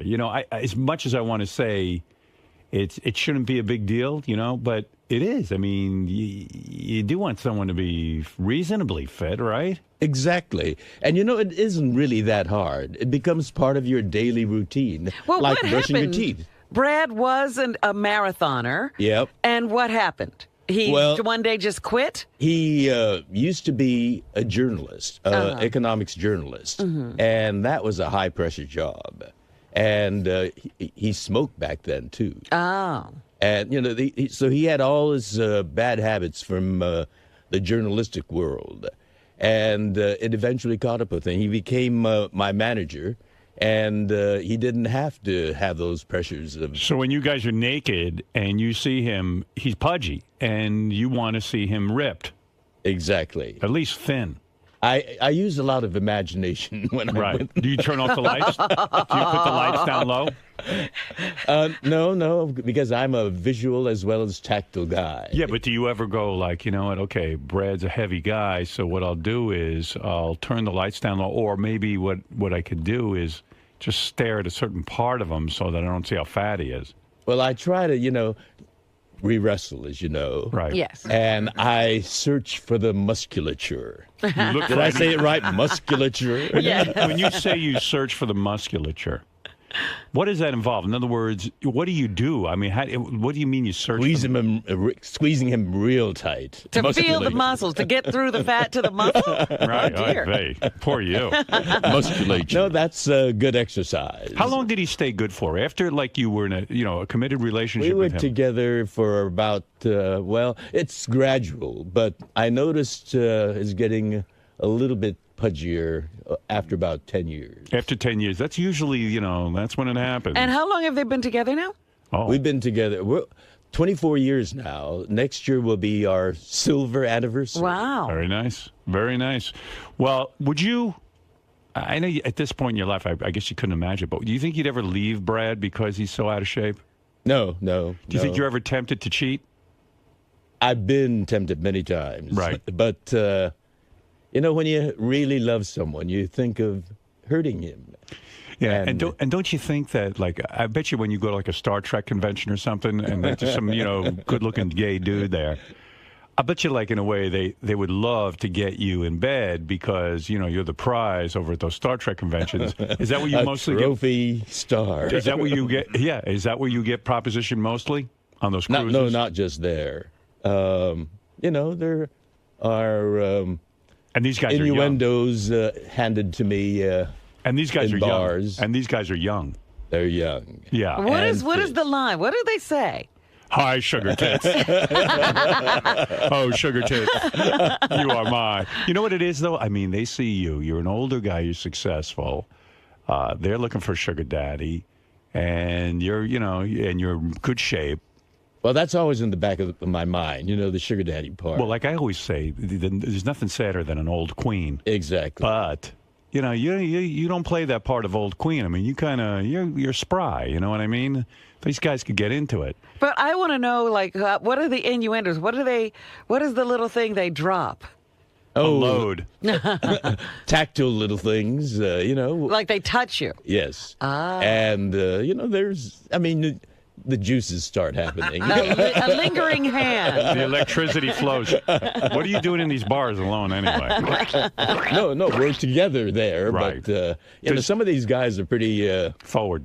Cheeky. And they'll do it right in front of Brad. No, not right in front. He waits till he... We're not like attached at the navels, I see. We roam around, and it's when no one respects your marriage. It's terrible. Isn't that terrible? Yeah. We defend. They call it in defense of marriage, that law. Yes. Well, we defend our marriage, and those people that are so-called married, they need to start defending theirs and not poking their nose never mind into that. others. Do you constantly say to the guys in the bar and stuff when they hit on you? Do you say like are you constantly saying, I can't, I'm married? Like, do you find yourself saying that? It's not constant. You're creating an image where I'm being constantly promised. He's barraged. But when it has happened, do you just say, look, I'm married and I can't mess around with you? I show them my Navajo ring. Right. Look at my Navajo. Brad's from Arizona, so that's why we got this Navajo artisan to design our ring. Right. Are they ever so bold as like to follow you to the men's room or anything? Oh yeah. Oh boy. Squeeze that big penis. Wow. Well. You do have to defend your marriage. Let me tell you all, I am now working on a Nickelodeon show. Yes. It's called Super Ninjas. It's aimed at teenage males. Oh, boy. Perfect. A whole new generation of fans. Right. And so this discussion we just had is all... Oh, well, we're on Sirius, aren't we? Yeah. Good. Well, that's the point. I mean, that's what's so beautiful about Sirius. Isn't it wonderful? You can have an X-rated conversation and know that these young boys, these impressionable boys, aren't listening to it. I mean, their parents have control over That's who can, right. It's a pay service. But ninjas are everywhere. Yeah. So how's that going? How's the career going? It's. I'm having a lot of fun. You do any Star Trek cruises recently? No, because I've been working on this series since January. How's the bedbug situation? Did you straighten it out? Well, we arrived last night, and we slept in that bed, and I think the beagle did its job. Yeah, good. I'm not scratching at all. Excellent. No bites. Thank God. So you've had to check that again by the dogs and everything? No.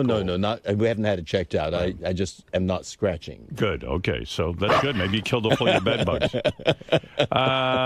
Also, a lot of people, I was kind of following this when Gilbert Gottfried made his comments about Japan. I know on Twitter you followed...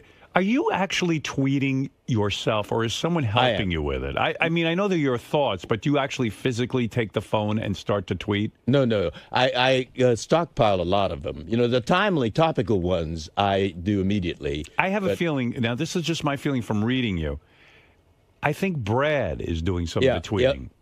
Well, no, the content I put together. Right. Some of it doesn't feel, if I can be honest, yes. Some of it doesn't feel like it's your words. It feels more like Brad's words. Am I getting warm on Yes, yes, you are. Okay. You are. That's what I thought. Some of it is not George Takei. No, the 99%. I knew it. I fucking knew it. What is Brad write? Because when you read George's tweets, I can't even give you an example because I don't sit and memorize these tweets.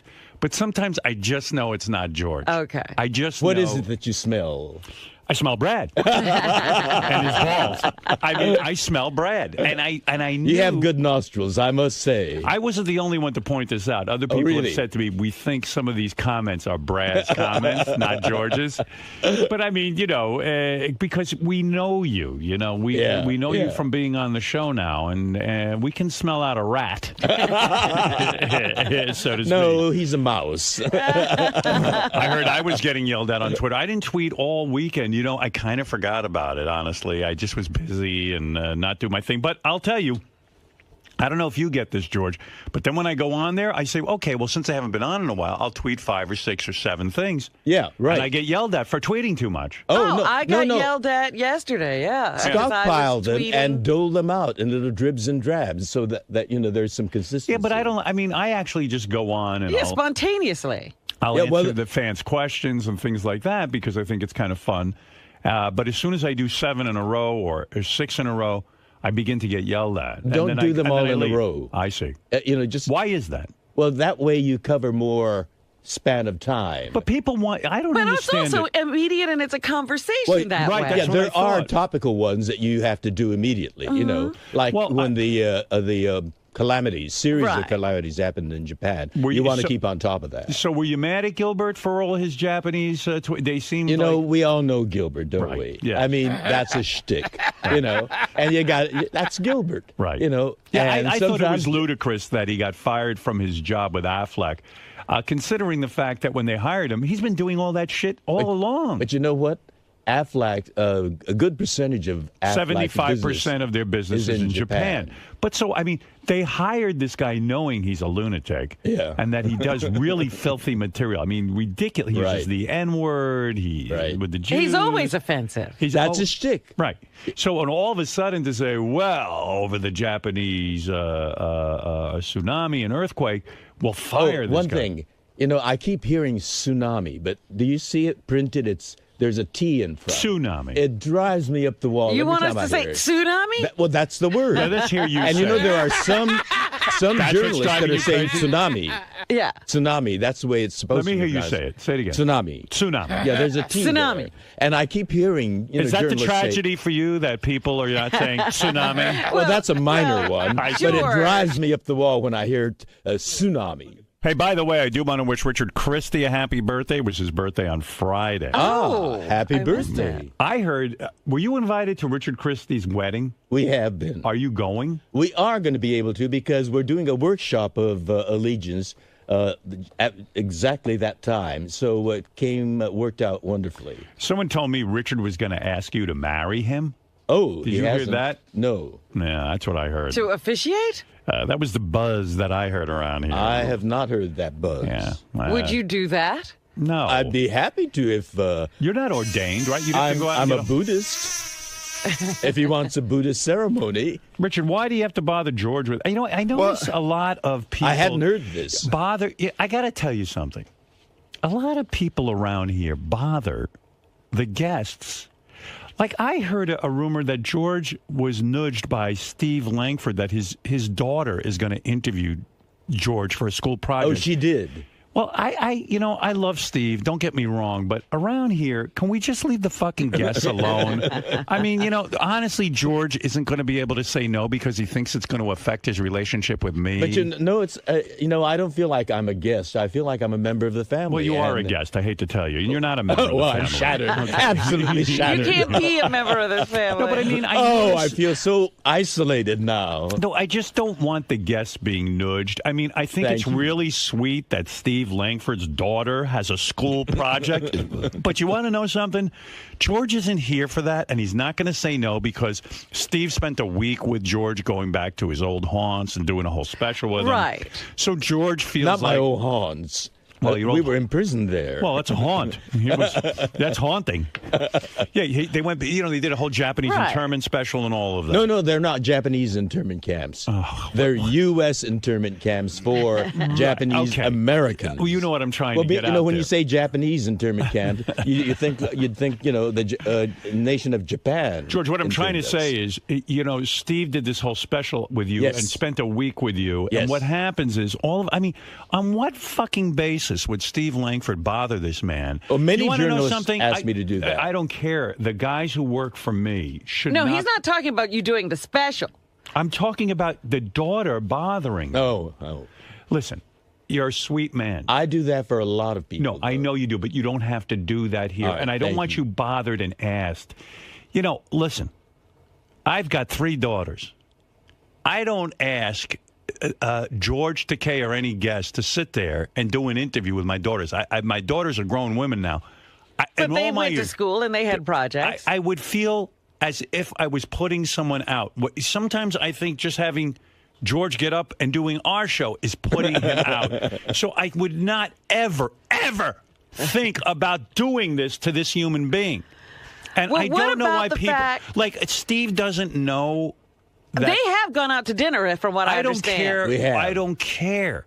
So you don't consider that now their personal relationship? Listen, the only reason Steve knows George Takei is because of our show. And asking George to sit down with your daughter for a school project, you know what? Let his daughter go out and find somebody of interest in the community. She doesn't need to be a superstar and interview a guy from Star Trek. Now, give me a fucking break. I mean, it's ridiculous. And the reason that George is giggling is because he agrees. And he's too kind to say Richard? Richard and George also socialize. Well, that's what I mean. Yeah. Well, this was going to be something we were going to ask George over dinner, but Will, I guess, spilled the beans about it. That's right. But there's zero pressure. If we would be honored. There's zero pressure for you. For him, there's pressure because he has to sit there and go, Well, I feel comfortable with Richard to say I won't be able to do it because I'm here for a workshop and I'll be working on that all during, the 2 weeks prior. Yeah, and that's totally fine. Okay, that's totally fine. He shouldn't have to answer you. Do you understand? Why did you want George to do the wedding just because because it's fun. Well, yeah, it's fun, and he's got a great voice, and we're very good friends with him. I know. It's all fun and games. Get a friend of yours. You had somebody fun at your wedding. That's right. Mark Consuelos and that's what's going on here. Mark Consuelos married us, and I know you want the same thing. But listen, calm down. The reason you know this man is because of the show. Okay? But don't sit there and go in your hillbilly way. Howard Deedy. Now I can do it. But I owe a little bit of that conehead in Cambria to marry you. Your favorite conehead, or whatever his fucking name is. What is it? Conehead in Coheed in Cambria. Coheed in Cambria. Get them to marry you. Yeah. Maybe we will. Yeah. But I. In sort of a way, George is here because of me, too. I remember I pitched him at a meeting. And you're only here because I'm insane, okay? So just remember that. And thank you for having me. All right, now get out of here and leave everyone alone. Okay. All right, good. And go back and make phony phone calls. I haven't seen any new ones in a while. I want to see 3 a day. We got a brand new one that you loved that you only played once. It's true. Yeah. But that was last week. And we got a new one we're editing for this week, too. Should have it by tomorrow. Quickly go edit. You're wasting time. He's busy plotting that wedding ad. Oh, I didn't know that there was such a plot about to be hatched. Well, I heard that you're getting hit. You see what I mean? Richard asked for the wedding. Steve Langford's daughter. I mean, Steve is a nut to think that that this is an appropriate request. When did he ask? Did he ask? Where is he? Is he here? Quite some time ago. Where is Steve Langford? I want to yell at him. Was it during the special or? No. It was about. I think he talked to Brad about a month ago. Sometimes it's really great to let your kid go find someone on their own. That's sort of the project. Daddy doesn't have to step in and prove what a big superstar he is, delivering the guy from Star Trek. It's fucking annoying. So he actually called Brad and made the request. Right. Wow. Yeah. It was scheduled. Hello, this is Steve Langford from Howard 100 News. Brad, I know this is a terrible imposition, but, my son, my daughter... I was happy to... I get a lot of those you're requests happy. from I get friends. it. I get it. And you know what? They should leave you the fuck alone. Yeah, well... You know what? My email is filled with requests for everything from all my friends, my so-called friends. Right. And you don't honor them.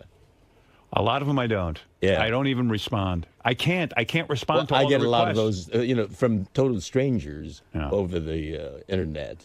And unfortunately, you've met the people here. Yeah, well, that's the problem. I know because of my relationship, suddenly George is on the phone with Steve Langford's daughter. And don't think I don't know that. And I don't know why more people around here don't know that. It's just inappropriate. But what can I tell you? Steve's not here? I'm a nice guy, Yeah, you're too nice. And I am too. What? Oh, he's on his way down. I know I'm going to get worked up. Keep me calm, Robin. All right. And you know how to do. And you know how to do it. I think George I would be really good at keeping you calm. Better you keep me calm. Actually, I like to touch. I am tactile. You know how you were telling me how you banged women and also men, and it's like I was reading the New York Times yesterday. There was an interview with a woman who she was with a woman a long-term relationship, 2 women. All of a sudden they break up. She decided to date guys, and now she's married to a man after a 15-year relationship with a woman. There's truly I used to think there's no such thing as bisexuality. Now I'm starting to think there is. I think there is. I mean, the human animal has a lot of senses. And do you consider yourself bisexual? I was, but now You're gay. I think I'm monosexual. Yeah. Just one sex. Brad. You're Brad sexual. Yeah. We've shared so much in common. We've been together for 24 years, and that I value that. Right. It's something that's very precious to me. But the thought of screwing a woman right now is kind of nauseating. Or right? any other person. Yeah. Where is my... This, I think, is in and of itself a news story. Yeah. Langford will not come back. Why? You're kidding. He refuses to come back. Why? He says this topic is off limits. Why? Why is it off limits? I think because it involves his kids. He said, your kids are off limits. Wait a second. I'm not talking about his kid. I'm talking about him. I'm talking about him arranging for an interview with a guest of mine. I was surprised. He gave me the hand. I'm like, Steve, you of all people? And he goes, Steve this is knows. different. Steve, this is not different. This is not talking about his daughter. I'm not talking about his daughter. I'm You're talking about him making the request. Right. But I just went directly. He's sitting in his chair, and he's not coming in. Interesting. He's got to come in eventually.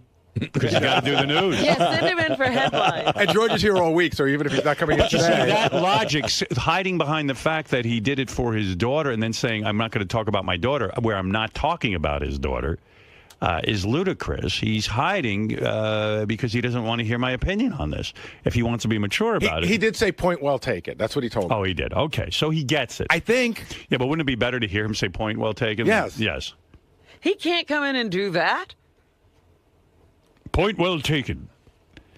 He should not be bothering. I don't care. I feel substitute the awkward. word daughter for wife or whatever. I don't care who it is. Cousin, neighbor. Here I am in the middle friend. of all this, and it was a pleasure. I mean, he's got a charming little girl. All right, you can. Okay, you're missing the point too. No, I got it. I'm not I got sure it. you're all there. I'm just trying to defend. It's two people who aren't all there. I think it's really funny that Steve Langford won't talk about this. Yeah. Anytime somebody has said to him, Steve, I don't want to talk about something, we have to do the news. This is a news we story. have to do the news. Howard, you should glare at him like he does to us when he. Right? Yeah, you just stare at him. He's so right.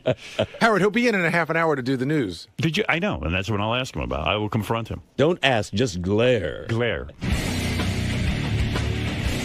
I'm sure you heard Howard's comments just now. Absolutely. Where do you stand? What's your defense in this? Well, as I said to Gary just a moment ago, point well taken. Fine. Done deal.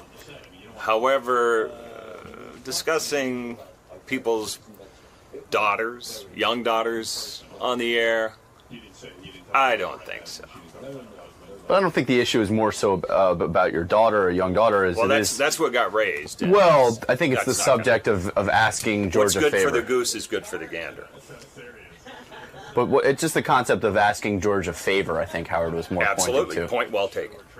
Do you think, so you think he's right? You think that No, I don't perhaps think he's right, but if that's the way he wants to do it, that's fine. But why not come back and discuss that subject, not so much... Because there's a hypocrisy here about certain things that are off limits. So you're saying certain things are off limits for Howard, but Yes, now that the tables have turned and it's your turn to go in. Yeah. So you basically more so have a problem with Howard would be unwilling to discuss something like this. We would never, in a million years, raise those kind of subjects. So are you worried that this might hurt your credibility this week? Do you think you might have a tough time with interviews, that people are going to now say, Steve, no, I won't talk, you didn't talk? If you want to talk about somebody's young kids, we certainly don't cover that.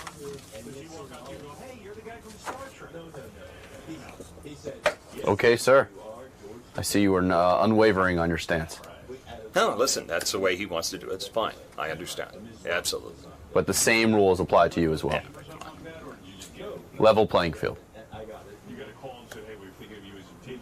It's the American way. Richard, is it frustrating or disappointing to you when Howard criticizes you using the show, so to speak? No, I'm used to it by now. I'm used to the criticism. I've been here almost 7 years.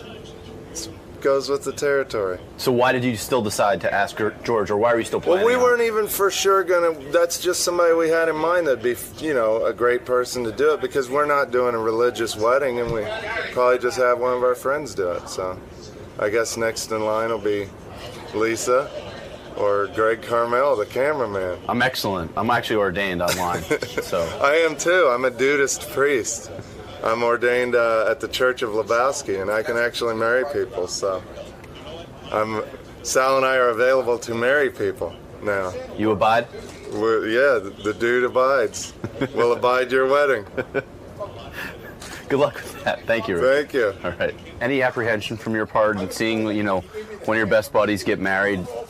You don't seem to be too high on the subject of marriage and the concept of marriage these days. Listen. Everybody's different.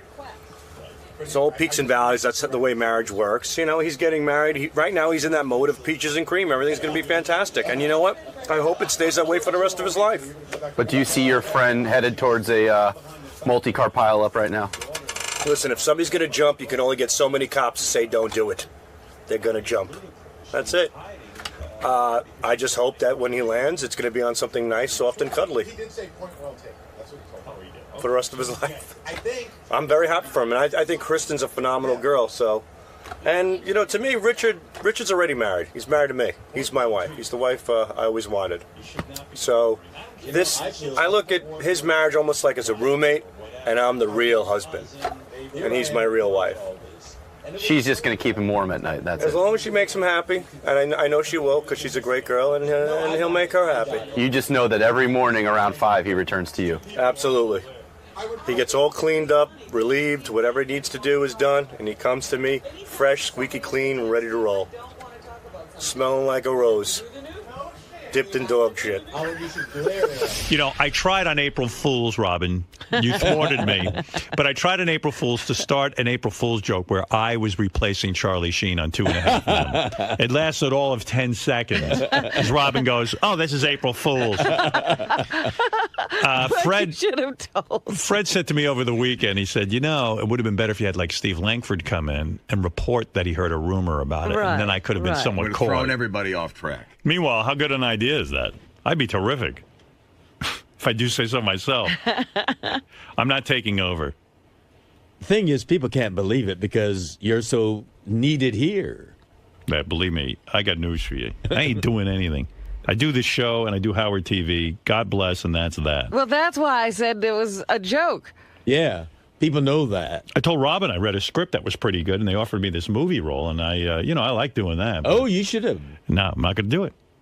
I've been thinking about it. I don't you want should to do a movie. Yeah, but I don't want to. Why? Because, you know what? I'm not an actor. I do enjoy the process of being in a movie, but Well, you bring your personality. Most movie stars are that. I don't know that I could do this role either because it involves me like getting into some not pornographic, but like a heavy sort of make-out petting scenes with this chick who's obviously a hot chick. It's a movie and she plays a hot chick.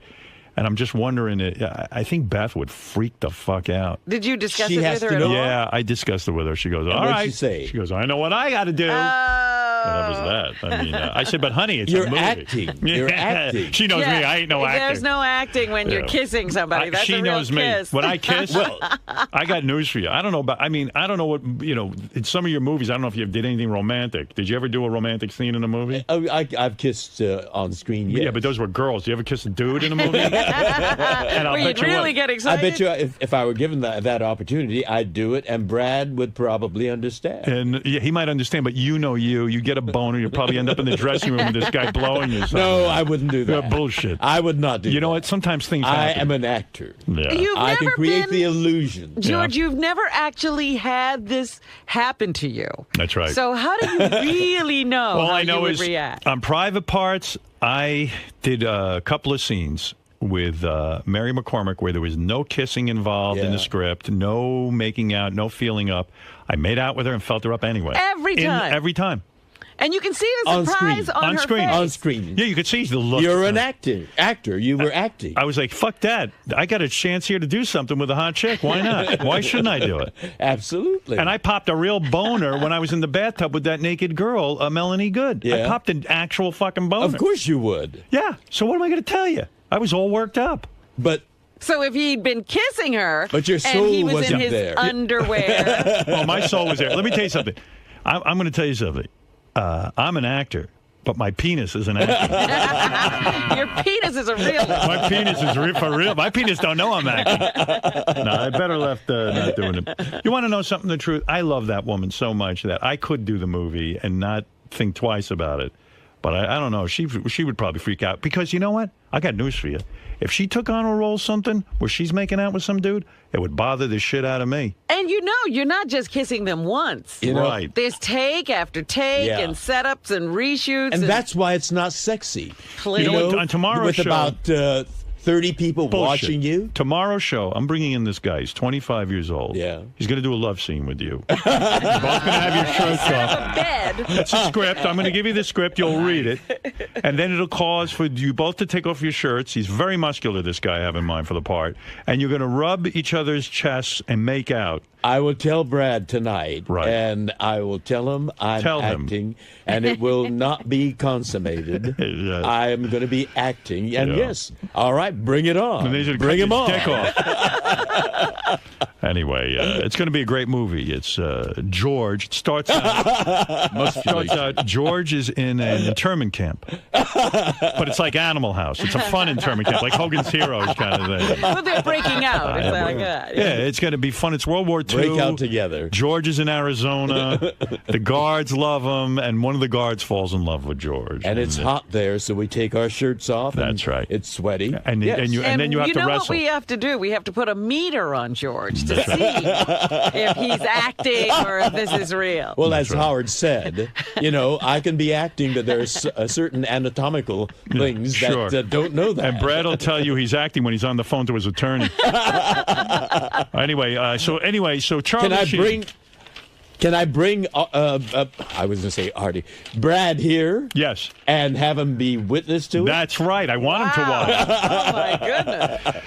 Yeah, it's great. In this one scene I want you to do, this is where you blow the guard to get a weekend pass from the camp. And you have to really... he will not allow that. No, he won't. The guy won't come. It just, just kiss it a few times. And then the guard goes, oh, you think you can blow me and get a secret pass? That's it for you. Then he ties you up naked and he sticks an eel in your ass. This is the Howard Stern Show. By the way, these two characters who haven't cracked a smile since they've been in here, they won the right to sit in and watch our show. They gave money to charity. You guys there? Yes, sir. I got to tell you something. You two are the two worst guys I've ever had sit in this studio watch me. Ever since you walk in, I've been waving to you. I've been smiling at you. And the two fucking guys stand there like you're FBI. What do you guys do for a living that you're so goddamn serious? What are you? Seriously, what? I'm a contractor. I build houses. Well, what are you so miserable about? I'm not miserable. You know, I'm a performer. When we see guys like you staring at us, you gotta get into it a little bit. What's the matter with you? Well, I didn't mean to make you nervous. Yeah, you're making me feel awful. And what's your job? I co-founded 100 Contacts. 100 Contacts. What's that? The thing where you call and you get your contacts sent to you. Contact lenses. Oh, that's good. Now that's good. Who wants to go for their contact lenses? That's a brilliant idea. You must be incredibly wealthy. No wonder you're staring at me like I'm from Mars. Probably get those contacts in, that's all. Well, this is Craig and John, and you donated money, and you also got the right to sit at the Knick game with Fafa Fui last night and Fred Norris. Wow. Yeah. Is that correct? And the Knicks made it into the playoffs. I know, that's a miracle. For the first time in years. That's a miracle. I'm so happy. Since 2004. What was it like sitting with Fafa Fui and Fred? Did they talk to you? Absolutely. They did. Fantastic. You had a good time. Fred talks. Well, Fred's weird. Sometimes he doesn't talk, and then when he starts talking, he won't shut up. So you sat there, you talked to them, and you had a good time. Yeah. Okay, you guys are great interviewers. Sorry. I think they were nervous? enjoying themselves last night at the game. Yeah, are you guys nervous or something? I'm a little nervous. You're a little nervous, okay. Yeah. Because I never seen anybody with just a blank stare like you. I mean, seriously. Is Fred implying that they might be hungover? I saw one of the gentlemen who shall remain nameless, but was imbibing quite freely with the beer. Who was imbibing? Mr. 100 Contact. But he can do that. He's the CEO of the company. After spending the night with Fred and Gary, Baba Buhai, if you could only be with one of them, who would you be with? Who is your favorite? And I'll go to Craig first. I go with Fred. Fred. Yeah. Why is that? Because he didn't say much. There you go. Maybe Fred couldn't talk. Gary talks a lot. Is that what you're saying? Yeah, Gary talks a lot. he doesn't get it. He doesn't. He's like a woman, right? Yeah, I was lucky because I was on the end, so he took the brunt of the talking. And is it mostly like nonsense talk, like? No, it was, just chatter. Yeah, he knows about everything, right? He's Yeah. Oh, this reminds me of the time. Did you know the Knicks do this? Yeah, my boy Lucas plays basketball too. It's always a constant dialogue, right? Yeah. Would you rather have Gary not been there and just gone with Fred? No. I had a great time. Yeah. Yeah, it was cool. It was a good game, too. Yeah, it was a really good game. John, it's hard to watch the game and sit with those guys at the same time because it's really loud. It's a sporting event. Right. And you want to see the game. Right. At the same time, you want to talk to those guys, but you can't really have a conversation. So. Well, Gary should understand that. I mean, he's talking through the whole game, right? Kind of. What is he talking about? Guy talk. Guy talk. Basketball. I know you guys probably saw my pitch at Chase Stadium, but, I got to tell you, I do know a lot about sports. Did you read my book? Absolutely. You did? Do you know my father's name was Sally Fu? That was his nickname? Sally Fu could have been a gangster, but he took the straight and narrow path. John, did you agree that Gary would be the guy you wouldn't want to be? Like, you'd rather be with Fred? No, they were both great. They were both equally great? Yes. All right, well, very nice. He's a diplomat. When you got to the part of my book with the lists, did you enjoy it? Oh, absolutely. You did? Howard made fun of me. But I know it set a tone for the book. I understand that you're from Utah. Now, which disc would you take back to Utah with you? Wait, if it only was anything like that. They said you didn't shut up. No, he said I didn't shut up, and I didn't. I hardly talked to him the whole game. He was 2 seats away. Nobody could hear anything. He says you didn't shut up. No, John was sitting What, next he's lying? Yeah. Not lying. He doesn't say a fucking word. Like talking to a fucking Mount Rushmore over Because there. the guy wants to watch the game. He's a man. I was talking to John, right? Yes. He was talking to John sitting next to me, and he had a lot of questions about the show, which I graciously answered. Right. We hardly got to talk, except when John got up to go to the bathroom. He said you didn't shut up. I'm going with him. You should go with him. You'll be bored to tears. Craig and John. All right. Well, enjoy the show. And Anthony, what can I do for you? Listen, man, I got a new question for Robin. Dude. And possibly George. Want to know when's the last time they got their asshole licked? George, when's the last time you had your asshole licked? Sunday. Well, That's a George good has one. had it sooner than me. When's the last time you had that, Robin? I can't remember. Can't even remember. Was it really that long ago? Asshole licking? Yeah. That doesn't happen all the time. You know what? I'm not much into that, but when Brad obviously It licks, happens. when Brad does that to you, do you feel obligated to lick his asshole? No, not necessarily. It's not quid pro quo. I mean, it's spontaneous. You know, it's happening while we're wrestling. Oh, he's licking and wrestling and How does he win the wrestling match? If I know you guys like to wrestle, but how does he win the wrestling match if you're busy licking his asshole? Or he's busy licking your asshole. We don't stay at it. You know, it just happens while So his face ends up in your ass, between, you know. and then he starts licking your asshole. It's just in passing. Right. It's a little sign of affection. When you do that, though, that's a heavy taste. I mean, that's a thick. No, we're clean. Yeah, but I don't care how much you they clean. shower first. Yes. You remember. When he licks it, though, does he get in there and get the sphincter, or No. No. What? Just, you know. What? Just the swipe? Yes. Swipe. I could use a swipe myself. You guys had a good time in there today? Yeah, Yeah, it was fine. You afraid you might have stepped on Gary a little bit, or is it? No, yeah, he misunderstood it a little bit. All I was saying is I heard him and John talking the whole time. It wasn't anything big, but I could hear him. It was loud at the game, so I couldn't really contribute to the conversation at all.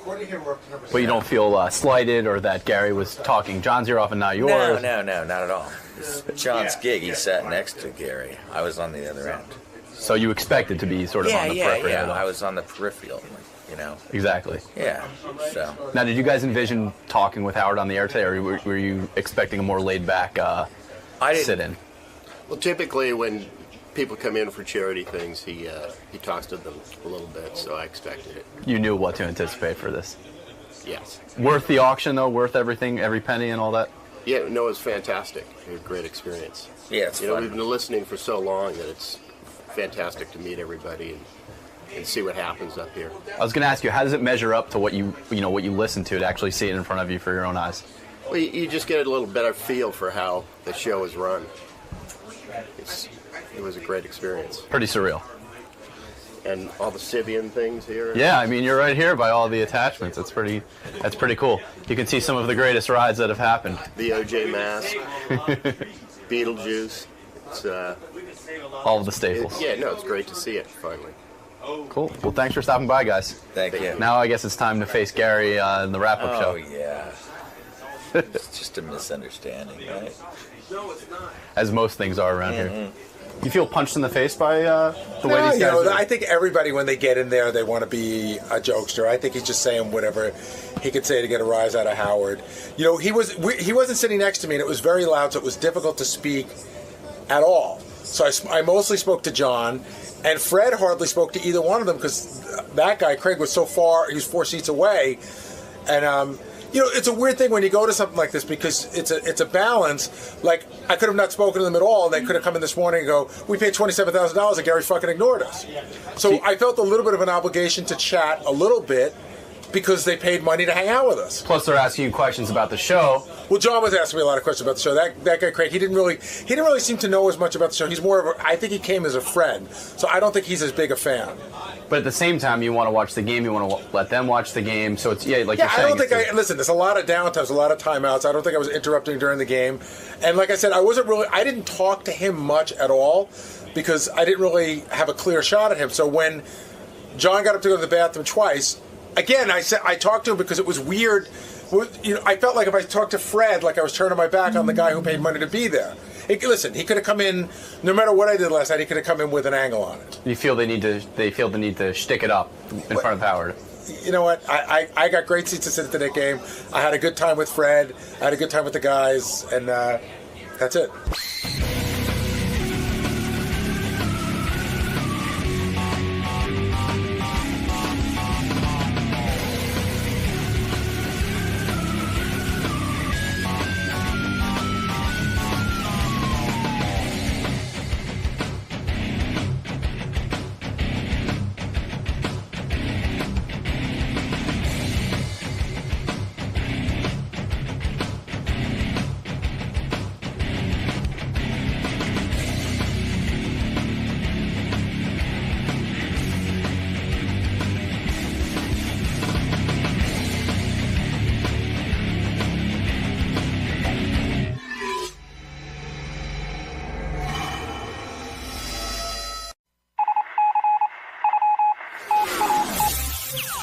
This is the best of the wrap-up show. A recap and behind-the-scenes look with John High and Gary Dell'Abate. The best of the wrap-up show begins now. Hey, it's Jason, and on Monday's wrap-up show, myself, Brian Phelan, Scott Pace, Gary, we're all in there talking about the proper way to raise and train your dog. Scott thinks you beat them into submission. Everybody else says you're crazy. Check it out. Howard said he spent all weekend upset over not Phelan putting wee-wee pads in his puppy's crate, because that's one thing, but rather the comments that Scott DePace made to the Howard 100 News about smacking the dog around. I didn't hear it. I don't know what he said, but it seemed like Howard was genuinely upset over it. Well, there's two things I want to talk about there. We'll talk about what Scott said, but first, this is one of those things that Howard, I wish he could learn to not do. There's a dog from North Shore Animal League, and Beth was trying to help get the dog a home, and one of our guys took it. And that's great. And after that, it's okay. But Howard feels this responsibility for the whole process, which he really shouldn't have to. He's already done enough to bring the two parties together. If Brian Phelan doesn't do his job correctly, it doesn't reflect bad on Howard, yet he feels that way. And I feel bad for him. But Howard's it makes him crazy. But he's just not that kind of guy. He cares, and he cares what's happening with this dog. But for a couple of reasons. You can't take responsibility for everything. And I feel like he takes a lot of responsibility for stuff that he can't control, to the point where it really sort of helps him not be as happy as he could be. Yeah, well, he did say that he wishes Beth didn't do it almost, because then he wouldn't have to worry about it anymore. But the issue really wasn't with Phelan and what he was doing. It was more, although that was part of the issue, it was more of what Scott said. And then when you were in there, it took about 3 seconds for you to light up on DePace. You got into it really quickly. He just said, all I went in there to say was, Scott said, the trainer I work with said it's okay to hit a dog, which is just not the truth. So then he took a shot at me, and then I went back, but I wasn't looking. You weren't at my house when I was talking to I know that trainer. Jason actually, this is really more, God's honest truth, more between you and Jason. Yeah, because Jason's telling me what he did. In other words, sometimes people tell me stuff and I go in as the representative. So you were saying what Jason had told you. Jason worked with this particular trainer. So again, I didn't work with the guy. So training Jason, like a cat. Jason should come in training his dog. No. And Jason said that the trainer said he's a no-hands trainer, meaning you don't hit or touch the dog in any way. And DePace is saying that's not the truth. Look, my wife was there, so, if we need a corroboration of the story. But you guys didn't say opposite things. Well, no, he did, because he's saying it's okay to hit a dog. He said, no. He said, Scott said the trainer said that it's not his method, but he doesn't, he's accepting of it. And in fact, all of his training had to do with dominance. It all had to do with, when you go out a door, you make sure you go out first. When you put his food in the bowl, make sure he doesn't eat until you tell him it's time to eat. Listen, there's a big difference between dominance and physical, use of physical force. This all comes down to whether you think slapping a dog on the ass a couple of times to train them is cruel. I don't see how it is. My dog plays with other dogs, and they're constantly biting each other. Isn't that a lot worse than just a little pat on the ass?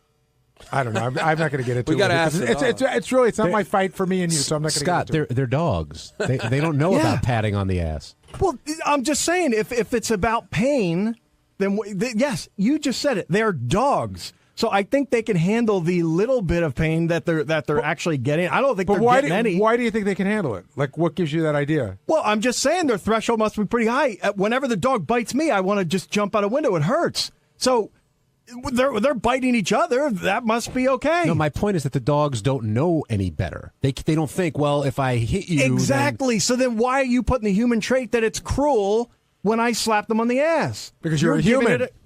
You're a human. They're not. Thank you for pointing that out. But Scott, you got to think about what you just said for a second. Do you think a dog feels pain? Yeah, probably. But do you think that they might feel pain when they might feel pain when they're bit? Also, do you think they might, if they could? Do you think they would avoid it to be okay? I mean, they keep going at it. They keep playing and going at it. Do you really hold on a second? Do you know anything about? They don't bite down as hard as they can. That's how dogs play. They don't have hands. What are you, a dog? Yeah, I'm a dog. That's how I know what dogs are like, because that's the only way you can understand really, a dog. You just came in like you're some dog expert. What the hell are you? I own a dog. I watch them play. Life. I've had dogs my whole life. Dogs don't go and they bite each other as hard as they can, you idiot. I'm telling you that when they bite, because I'll put my hand in there. Your dog hurts. bites you. If you put your hand out, then there's something wrong with your dog. It's not. He's not you chomping down trying to draw blood, but in the midst, yeah, it hurts a lot. Well, there's something wrong with your dog. Then I don't know what to tell you. What you idiot? What you? All right, I won't use words. What you guys? You won't use words. I won't use terms. We're going to communicate telepathically over here. Hold on, Jason. So here it goes into the Jason piece of shit vortex. What happened? Those are words, it sounds like. Scott, finish your point. Finish your point. God, I hate you. You're I know, it makes me so an happy. Asshole. It's funny. So many people tell me when they hear you, they've got to just turn it off. It's funny because I hear that about you sometimes too. I hear about both. But I don't. So no one's listening now. So finish your point. In your pink shirt, please continue. Jason, let him talk. You're 350 pounds, you fat whale. Keep wearing your pink shirt. Good. Your point. I forget what I was talking about. All right, then let's use take your words. You were saying when a dog chomps down, it hurts your hand. Yeah. So apparently they must have a threshold for pain. I don't think what I did is at all cruel. I don't sit there. My dog loves me, sleeps on my... Oh, listen to that laugh. My dog sleeps on my bed every night. The dog loves when I come in at home. The dog loves me. Just because you guys have a different training method, don't say mine is cruel. Let's take a step back here, Scott. Ridiculous. What did you say to the news that Howard got so pissed off about? I was merely joking. Brian was going through the training of, how you put a dog in a crate. And he didn't know exactly how to do that. He put the wee-wee pad in there. And so I just said, as a joke, well, maybe you should just smack her on the ass. And that turned into Howard, All right, so I got a question for you. Answer what Howard said today. How do you answer the allegation that a lot of your jokes are misinterpreted? Well, you guys are dumb. I don't know. No, I have no idea. No words, Scott. Come on, man. I have no idea. Because Howard says a lot of times That's not my fault. A lot of times when you say stuff and then people call you on it, you go, I was joking. And I guess a lot of people don't get the joke. It is a comedy show here, isn't it? I don't know. But we're not doing a comedy show. Maybe I'm too good. Maybe I'm Scott, such a straight guy. And I'm not saying I'm against that decision. You say that slapping the ass is okay. Yeah. But then you're saying it's a joke when you said it. Well, how I said it, I was joking. If you listen to it, I think it's pretty obvious that I was joking. Brian Fallon, was he joking? I think he was joking. Yeah, he tried to, add comedy into the conversation. But, yeah, a lot of people don't get his jokes, that's for sure. So did you think Howard was pissed off at you this morning?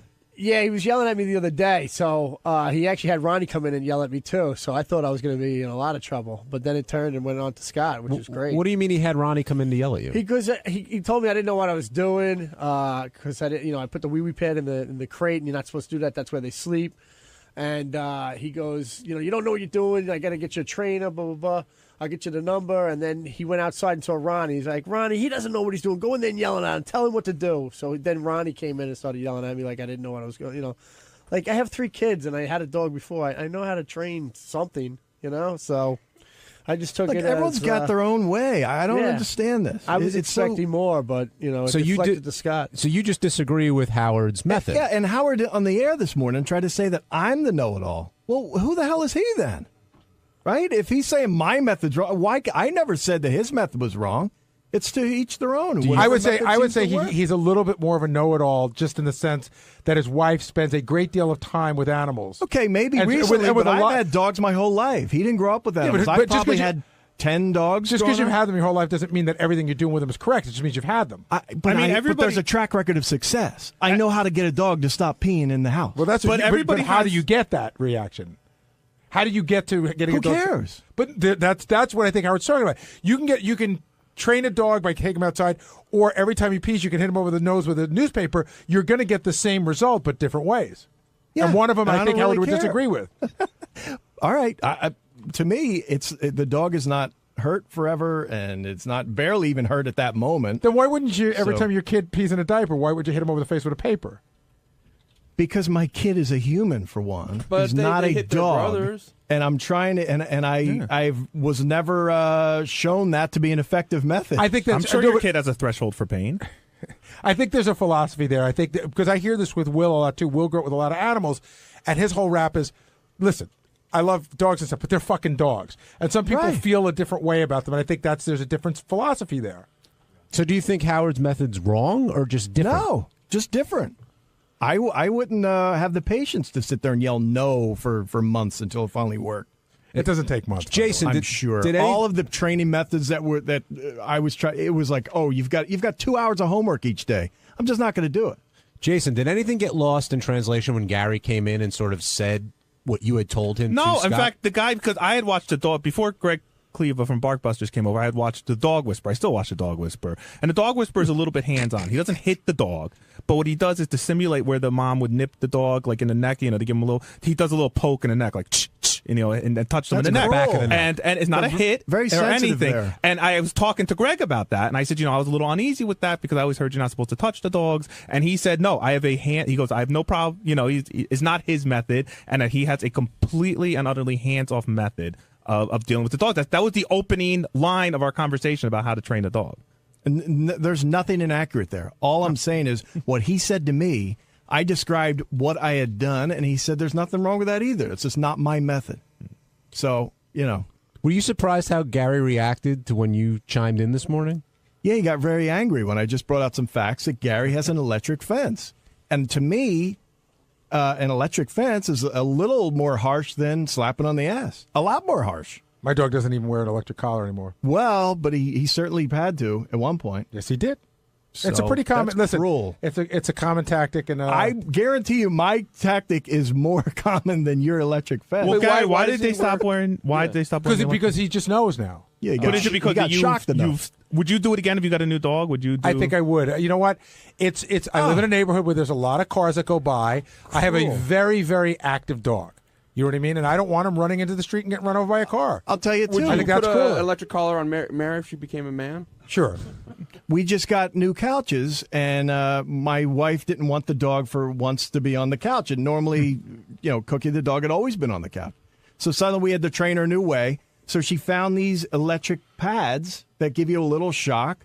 Dog did it once, hasn't been up there again. Oh, so you shocked the dog too, and you're making fun of Gary? I know exactly. I'm just pointing out that he's a hypocrite. Well, how does that work? You get like he's a hypocrite. That's all. So I'm are saying. you then? If you're making fun of Gary for shocking his dog, and you do the same thing? No, Scott is right and you're wrong. I could care less. I'd put an electric fence up too. Wait, Scott, so these are electric pads that you put on the couch? Put on the couch. And I got shocked by it twice. So if the dog doesn't want you on the couch either. So if the dog jumps up on it, it shocks him and goes down. And you got shocked? Yeah, I got shocked twice. And your kids get shocked? My kids got shocked. My one son had his hand. He was laying on it. It was turned off. And the other kid came over and turned it off. Oh, my God. It got him. How strong of a shock is it? Your kids treat each other like dogs. Yeah. It's, it's, I don't know. It doesn't hurt that Threshold for pain. Rich in Carolina, you're on the wrap-up show. Hey, guys. You guys usually rip on Scott the Pace, but I usually defend him. But I think in this case he's very wrong. The main reason why you don't want to be beating your dog is just the same reason why my brother, when his dog does something wrong, he kicks him. He really does it aggressively. But guess what? His daughter shows. His daughter is now learning that it's okay to hit. Sir, wouldn't you say that what you described? Wouldn't you say what you described is a little more than what I did? I merely slapped the dog on the ass like 4 or 5 times, not very hard. I never kicked her. Well, we don't know. Hold on, we don't know that to be the case. Well, I've described it. That's what you tell us. Are you telling me I would like to see documentation. Shit on the couch, you're not going to whack the hell out of it? Give me a break. No, I'm not. I push it off. And you need it. You said you need it. Me taking that's the bunch of crap too. You said it on the show. You said when a dog jumps up that you need it. And I don't think you were kidding that day. Yes, it was a joke. Someone said what you do is that was one method. The other one was to step on the back foot while you're holding the front. You'll hear a dog yelp, and you'll hear about their threshold. I got to say, me asking for documentation that I don't know that you hit your dog any more than you don't know that Obama's birth certificate is real. In other words, I have to take your word at it. Well, you took my word that I hit her in the first place. I think you. But so how do I know? If you admit to hitting your dog, how do I know what level you're really telling the truth about? Well, then you might have shocked your dog 10 or 12 times. Maybe I have. Yeah, let me have documentation on it. Hey, it's Gary Dell'Abate, Baba Booey. On Tuesday's wrap-up show, we were talking to Ronnie about B the tranny. And he said he thought she was sort of cute. We were wondering if Ronnie was a little smitten with B. He said he was just more fascinated by her. And then Mark Paul Gosselaar, you probably know him as Zach from Saved by the Bell, and Breckin Meyer, who was in the movie Clueless. They're friends of the show, big fans, and they stopped by and we chatted with them a little bit. Here's how it all went.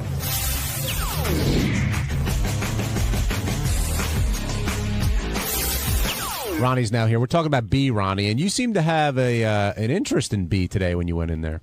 I just wanted to see it up close because I saw it on the TV screen, and it was hard to tell what it looked like. And how would you describe it? Pretty scary looking, kind of. I don't know. It was like the only cool part was like you just stand her up and just bang her. You don't even have to move her. I mean, it's like it's straight on. Like a lot, you want to fuck a girl, you got to lift her leg, standing up, and you just stand there and just stick it in and go.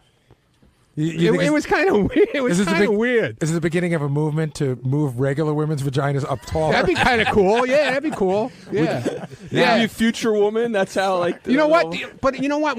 Okay, so after she came out of the studio, now, I mean, I've picked out. We've done contests and stuff like that, and I've picked out, who the tranny was and all that nonsense. But this guy, girl, whatever you want to call him, well, it's a girl because she's a female on a driver's license, so she's officially, I guess, a girl now. You looked at her hands and her arms and everything else, except for her feet. She had pretty eyes and everything, but her feet were horrible. I mean, they really looked like guys' feet. She had like curled toes and stuff, and it was really strange. But her hands, usually you could tell right away by the hands, she had real feminine-looking hands. You really checked her out. Yeah, I did.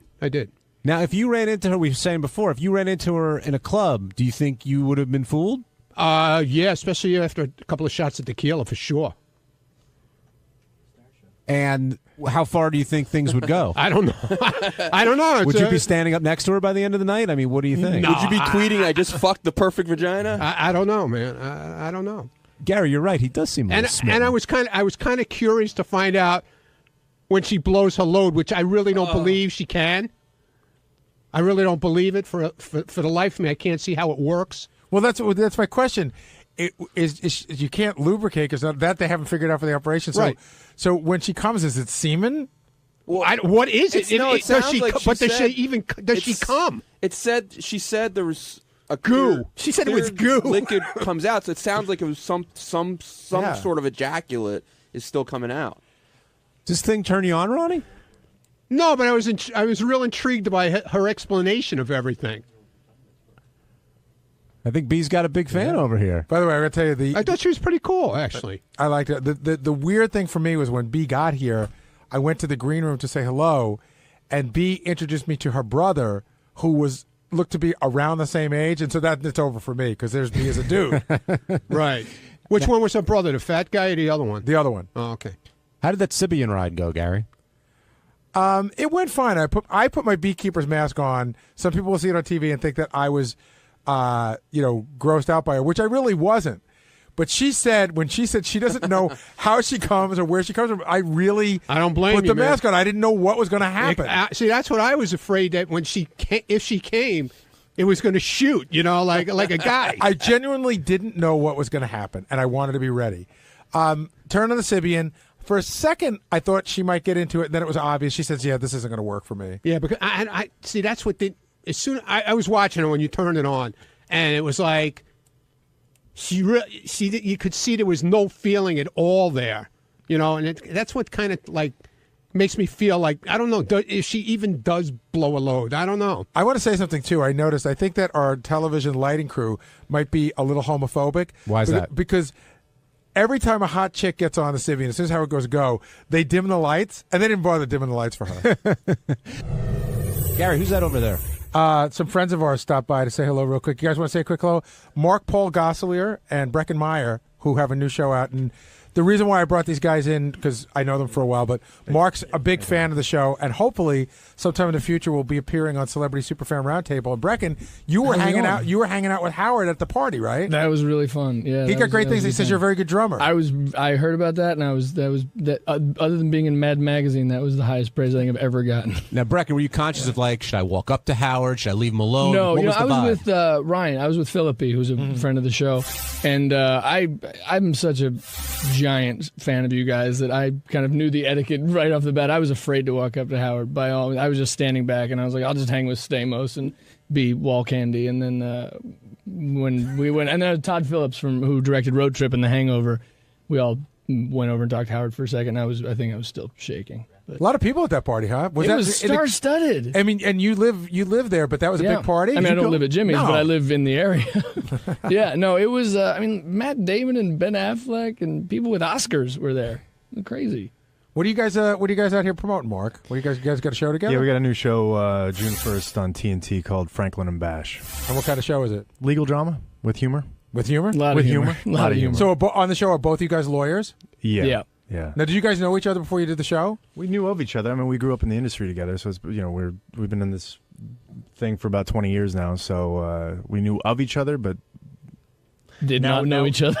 Yes, Mark, we have a chemistry. You're a big listener of the show. Huge listener. Yeah, we were listening this morning to Scott.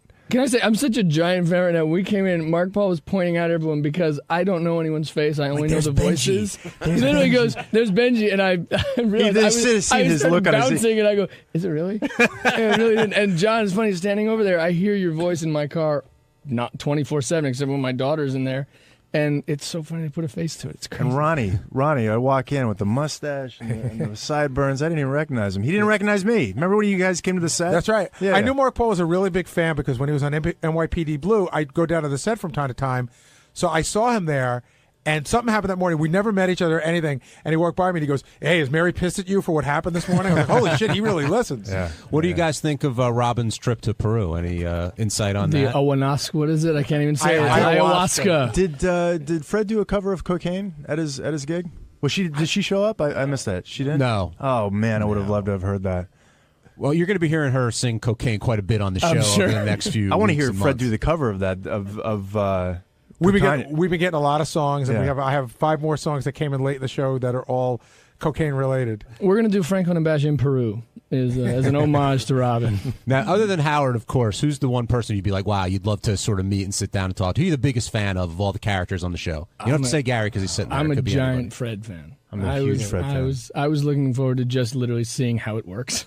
He sat in last week, though, didn't he? Fred? Yeah, Fred came by. You guys going to be here for a while? We'll be here for a minute. Because after we're done with the wrap-up show, I'll take you and I'll show you Fred's setup. It's mind-blowing. I would love to go behind the curtain of Oz. But when you see Fred's setup and you see how it works, you'll be blown away. I know. You know who I know is Scott Eisinger. We have kids in the same class, so he was saying hello to everybody. Excellent. And Brecken, you hung with JD, right? With Ryan? No, every time Ryan hung out with JD, I was out of town. Oh, really? Yeah. For some reason, every time I missed it. It was like Haley's Comet. Well, you're going to see JD in a little while. JD probably thinks he's avoiding him. I say JD's a lot like Haley's Comet. That's right. Well, guys, promote the show again before you leave, because I know you got to do other shows. Franklin and Bash on June 1st, Wednesday, yeah? Yeah, Wednesday, 9 o'clock. There you go. All right. You can see the guy from Saved by the Bell, the guy from Thanks for coming by, guys. Thanks, appreciate it. Thanks, guys. Wednesday's wrap-up show revolved around Miss Howard TV. Not how great she looked or how she was on the show, but rather, what's Mike Ganji doing up here? Does Ganji only show up when the hot chicks are there? And does he take all the plum assignments from Howard TV, which could upset other people? Well, Ganji had his opinion, everyone else had their opinion, and here's how that conversation went. Yeah, Ganji, are you here only because Miss Howard TV is here? No, I'm here because we have a Miss Howard. Yes. So in a general sense, yes, we have a Miss Howard TV shoot here this afternoon, which I'm involved in. So it's natural for me to come in early in the morning to see her segment and be here for that. Yes. I will tell you this: Ganji also was saying that one of the reasons he came in today, partially for that, partially because he needed a favor from me. And in all fairness to Ganji, it was the lamest favor ever. No, I know. He needed 2 autographed pictures. He could have easily emailed me, and I would have had them to you. Yeah, but it's also better for me to get the pictures. There's a whole procedure They're right to get in my pictures drawer. around here. People email me day and night for Well, pictures. I don't know that. Every time I've ever done it, I get the pictures. I bring it to you with the name on it. So that's the way it's handled. Is it for the Miss Howard TV to get in her pants? Gary, now why don't those requests come up when Be the Tranny is up here or a different type of guest? Look, if I needed to come up here for Be the Tranny, I would have been here for Be the Tranny. I was here for Buck Angel. No, Listen, we're not saying if you need to be here, you need to be here. It just seems to be that you are voluntarily here for these days. Well, because again, the shoot's right after the show. Are you in charge of the shoot? No. Well, Chris is producing the shoot, so we need a second camera. So I shoot second camera for him, and then I leave. So I'm just here to make sure it starts all right. I'll play devil's advocate. Yeah. What other segments outside of Miss Howard TV do you shoot second camera for? A lot of stuff. This weekend I'll have a camera. Where? Ronnie and Shirley's block party in Allentown, Pennsylvania. Well, the last couple where I could go way deep on this. But that's not where you're going to hang out with Ronnie. Will be fun, and no, you'll but have to meet chicks. I'm going to be working, so it's not fun for me. It's work for me. Are you saying if I was hanging out, then it's fun? Are you saying Ganji doesn't take the tough assignments?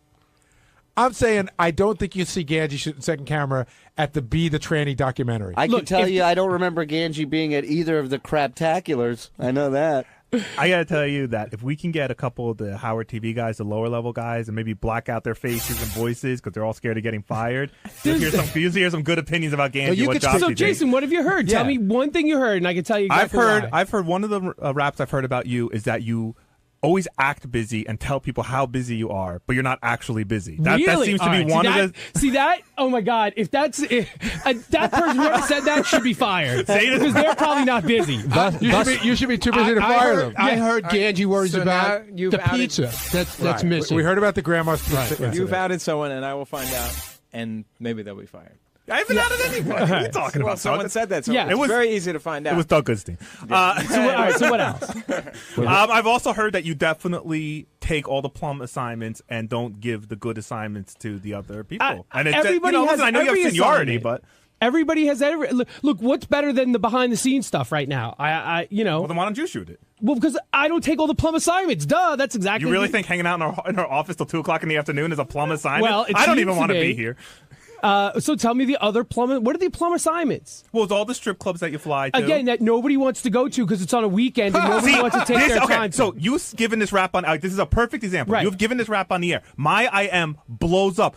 F you. Nobody else wanted to take it. I asked Angie 17 times to go to that. We have a coordinating producer named Sean Gordon. He asks everybody all the time, and everybody's like, oh, is it at night? Oh, do I get paid overtime? Oh, do I get a day off for going? Oh, so I'm the only one that says, like, look, if everybody doesn't want to go, if you have no other resort, I'll go. I don't care. That's not how. But some people see it. That's the reality of it. Listen, maybe people are just trying to rile me up to get it going, but that's what people IM me. That's the reality of it. And I guarantee Sean would get on the phone and back me up at a heartbeat. That he just goes to in everybody Gandy's on the defense, staff I've heard him saying, does anyone want to go?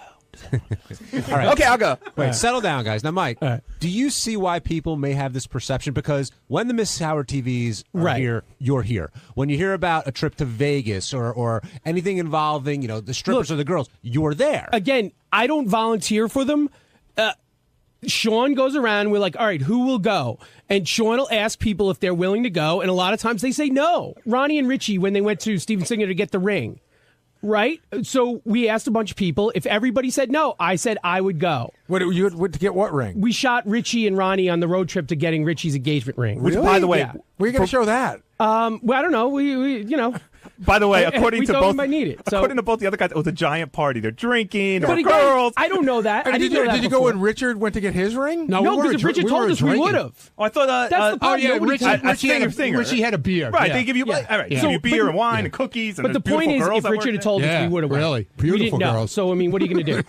But all right, John, wrestle control. It is like a strip club. Too many voices here. Let's go to the phones. We'll talk to Billy in Arizona. Billy, what do you have to say about this? I believe Ganji's just full of it. Based on what? Straight up and honest. I mean, if there's a beautiful girl in there, yeah, I'm jealous. I'd like to come in there. But just be straight up and honest with everybody, Ganji. When a good-looking woman comes in, you want to come down there. It ain't no big deal. Look, if it was somebody I was interested in, I'd absolutely say yeah. But, the Miss Howard TV, I'm not interested in. See, and Billy's touching it. Thanks for calling, Billy. He's touching upon Gary's issue, what Gary said in the beginning of the show, which was, if you came clean and just said, hot chicks up here, I want to be here, then that's that. Sometimes, I would understand sometimes there is that situation. Sometimes I just think of it as work. It's not, I swear to God, so it's I'm the not same situation. You just think of it in different ways at times. Yeah, like, look, has there been hot chicks up here? Like, if a Jenna is up here one day or something like that? Absolutely. But if other situations, I just think of it as work. Again, when BB was up here, I came up because Richie was doing the Daily Show, so he couldn't come up. And again, I wasn't thinking of it as a hot chick. I was just thinking of it as some porn girl who's going to ride the Sibian.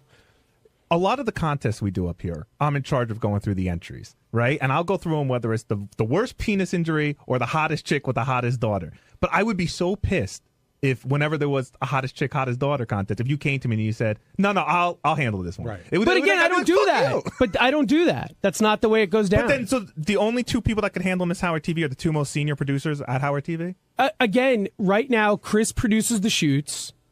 So he's in there producing the shoot. But when you used to produce the shoot, right. You did the interview and you did the... So why doesn't Chris do everything? But the problem... It's a long story, but it switched from a lot of people. It switched. Isaac used to produce them for a long time, and Isaac did the whole thing. So when Isaac left, I took it over because we didn't really have a person to put in that slot that can be there all the time, and like it would be just like 1 month somebody could be able to do it. Next month you'd have to train somebody else to do it. The next month, you know what I mean? So it was like I had consistency. Right. I was always here. You know what I mean? So it was like that for a long time, and that's just the way it was. But now Chris took over, and how come he didn't take over full duties? I guess he does, in a sense that he tries to find the girls. He books them. You know, we just do an interview because again, I don't know. I mean, we want to see who's going on our air. Like, look, at the end of the day, we're in charge of Howard TV, so I want to see who's going on it. I absolutely do. If they're a girl. Well, think of the but if we were shows. doing, look, we were involved when we hired Sid to host something, when we hired Jim Florentine to host something, all those other things. We were involved in the same exact level. All right, Steve, we got to take a break. Let's let Ganji get his... John Hine and the bonus show. We were involved in the same exact level. No, I didn't talk to you. Rachel talked to you guys. I talked to somebody else who I never met before.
By the way, Sal working the board for Fred today. Yeah. Hello, you. Sal and Jim, some sort of combination of those two. It takes two people to replace Fred. Replace Fred, evidently. Idiot. But Fred freaked out over our win on he was very happy. There was a death of Fred's family. I don't know how much he wants me to get into it. So, you know, with him, you got to be careful. Well, let him tell the story. He's just out because of a family situation. Boy, it's weird not having Fred here. You know, I think I like having Fred here because I don't worry when Fred is here. I don't think about that side of the room. That's right. Are you guys all right over there? It's amazingly quiet, too. It's weird. Sal, you under control over there? Yeah. It's just a little overwhelming at first. There's so many sound effects, and this is a completely different system. But, yeah, we got it down. I figured less is more. You know, I realize I'm entrusting this to Sal, who's, you know, like I heard him on the wrap-up show yesterday. I don't know if you... Oh, you were there. I was there. I mean, Sal still can't comprehend what within three means. That was the best. Listening to the theories that were going through his head. You want to hear some disturbing radio? Now, I guess most people listen to the wrap-up show who are fans of this channel. But really, I mean, this is wild. I missed the wrap-up show yesterday. And Sal, what the fuck's going on with you? I mean, you did score 102 on the IQ test, which is... Yeah, and I got an 86 on the Series 7 exam, which is a very difficult exam. Yeah, but you may have been answering the questions. You got the question right, but you don't know why. Yeah, he completely... You know what it is? It's sad. You're an idiot. You know, he can't comprehend... Is Fred here? He can't even comprehend what was within three. Yeah. The question on the Newly Weird game was, within three, how many people will your partner say you slept with? Right. But it just totally, it's like Sal just doesn't get what within three means. And 5 people understood it without any explanation. Yeah, I mean, it's really sad because it's like when you interview Gary the retard, you understand the guy's born retarded, and he doesn't understand that when he goes in our green room, he's not on the moon. We told him it was the moon, and he thought it was the moon because we brought him there in a garbage pail. And he thought it was a rocket ship. Yeah, he thought he had gone into outer space. And quite frankly, I mean, you understand that the guy's retarded. Can I leave now? Yeah, but you're in a weird... yes, you can leave. Sal's in fact, it's a weird energy with Sal in here, but it was weird. Like he doesn't understand within 3. I do understand within 3. The thing is that within 3 people... Well, now it's been explained to you 500 times. Yeah, but... Listen to him on the wrap-up show rather briefly. It's insane. The way it was worded, within 3 immediately, the first thing that came to my mind was within 3, does that mean because we're all married, we're not going any further than 3? In other words, are we staying within 1, 2, and 3? Wait, I still don't. Do you guys understand what that means? No, explain that. I really don't understand. How did they get one answer? JD says, within 3, how many women have you been with? And I'm like, within 3, like within 1 woman, 2 women, or 3 women? Within 3. Oh, so you thought the answer could only be 1, 2, or 3? Within 3. Right. Okay. 1, 2, or 3. I put out 3 wooden blocks. I go, John, pick one within this 3. Get Gary the retard on the phone. Maybe he can help us out. He thought 3 was the universe. Okay, now, and I'm thinking, okay, we're all married, and I guess they say within 3, we can assume 1 because we're all married, and nobody wants to go overboard and think that, hey, wait a minute, I didn't fuck more than 3 women. So then Howard goes 30. I go, 30? So now what are you thinking? Now I'm thinking it's like, what is it called? Like increments of 3. 3, 6, 9. Yeah, multiples of 3. Wow. So I'm like, wait a minute now, because he said 30, but then Fred's put 50 You're up. putting way too much thought into it. I know.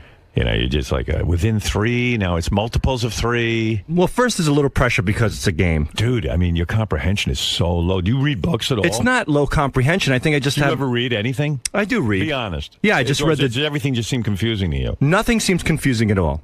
Bullshit. Even that wasn't confusing. It just was. It seemed more like a curveball because he didn't have the word within 3 people. So within 3, it was so vague. I didn't get it. It was very vague. It's almost like he could have had sex with something other than people. Yeah. Oh, but I mean, you know, how do you get through life when you don't understand within 3 how many people did you sleep with? I don't know.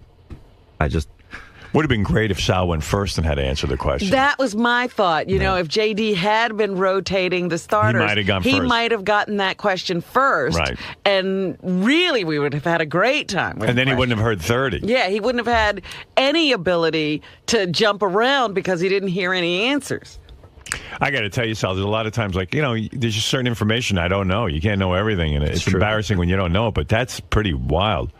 I feel bad for you. Don't feel bad for me. I kind of do. It's just Like, one of those odd things. I don't know how you feed a family. I mean, it's unbelievable. If you don't know within 3, good Lord. Within 3 brain cells, I guess. Fucking moron.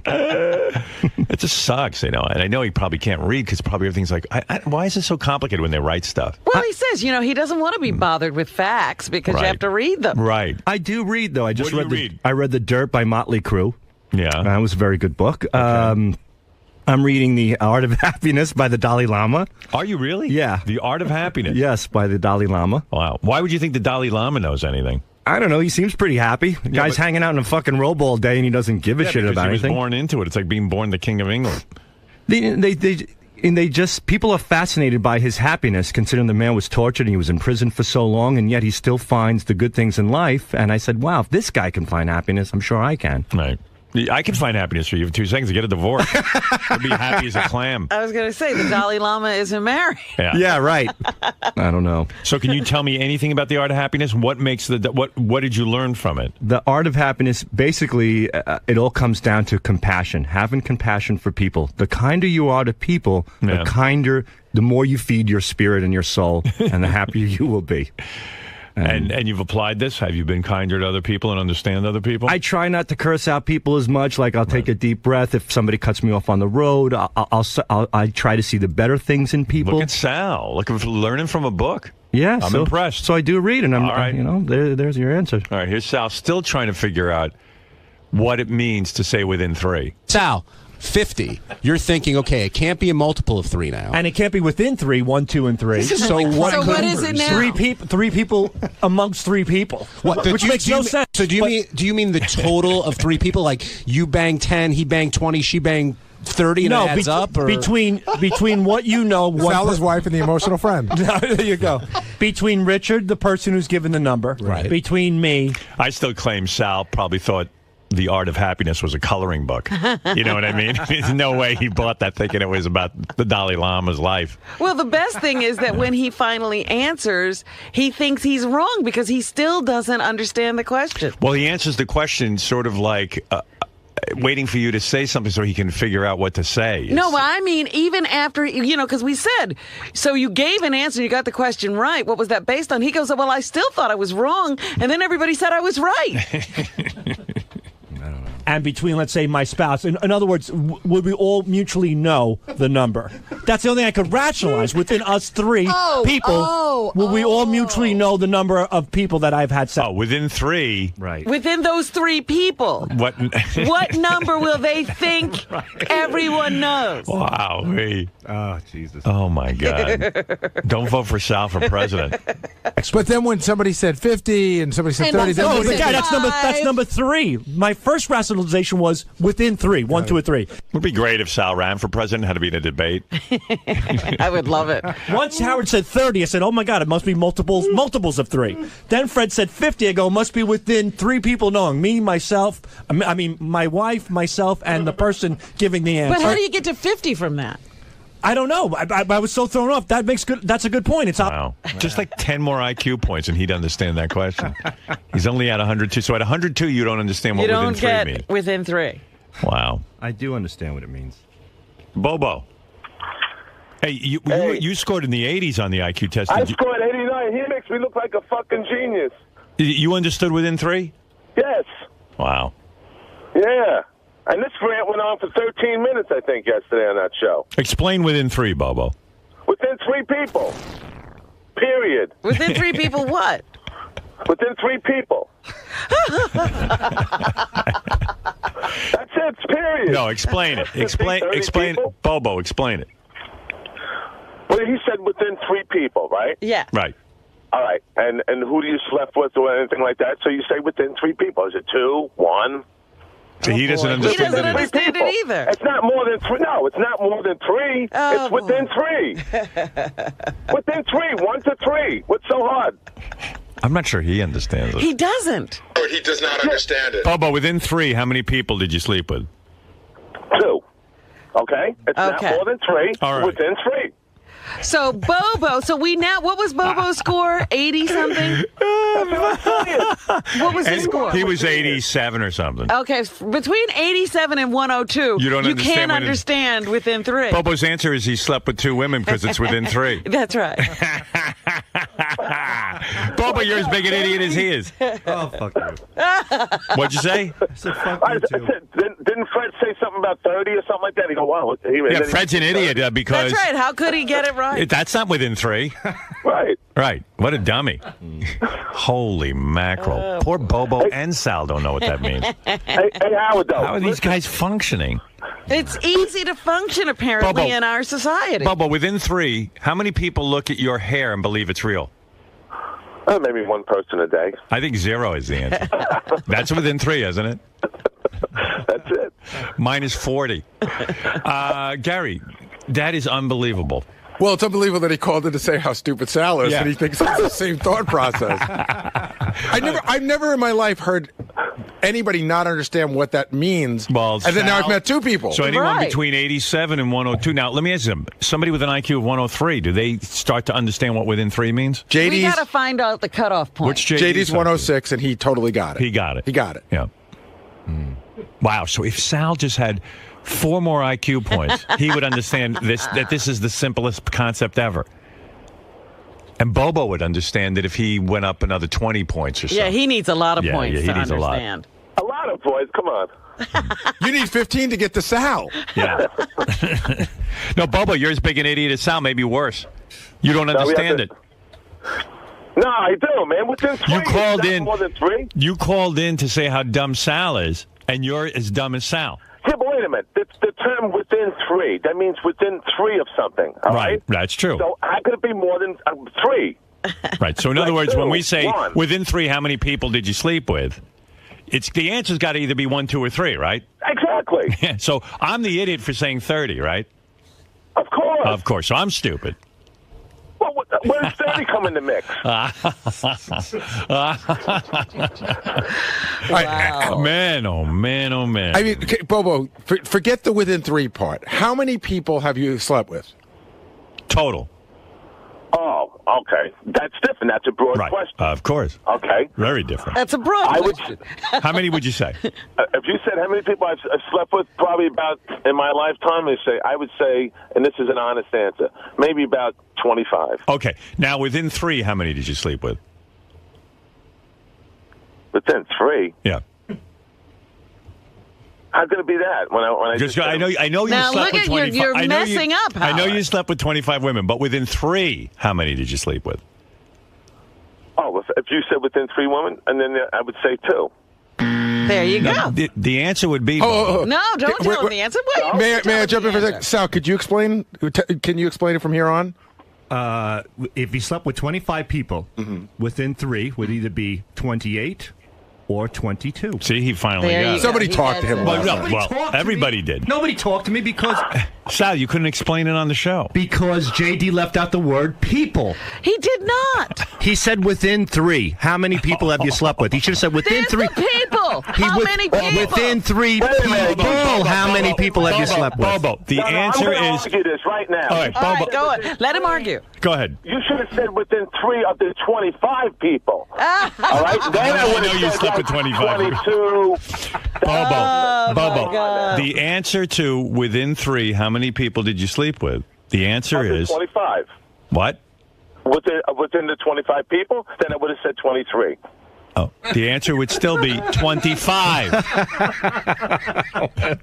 How can I ever make him see this? I love this guy. He makes me look smart.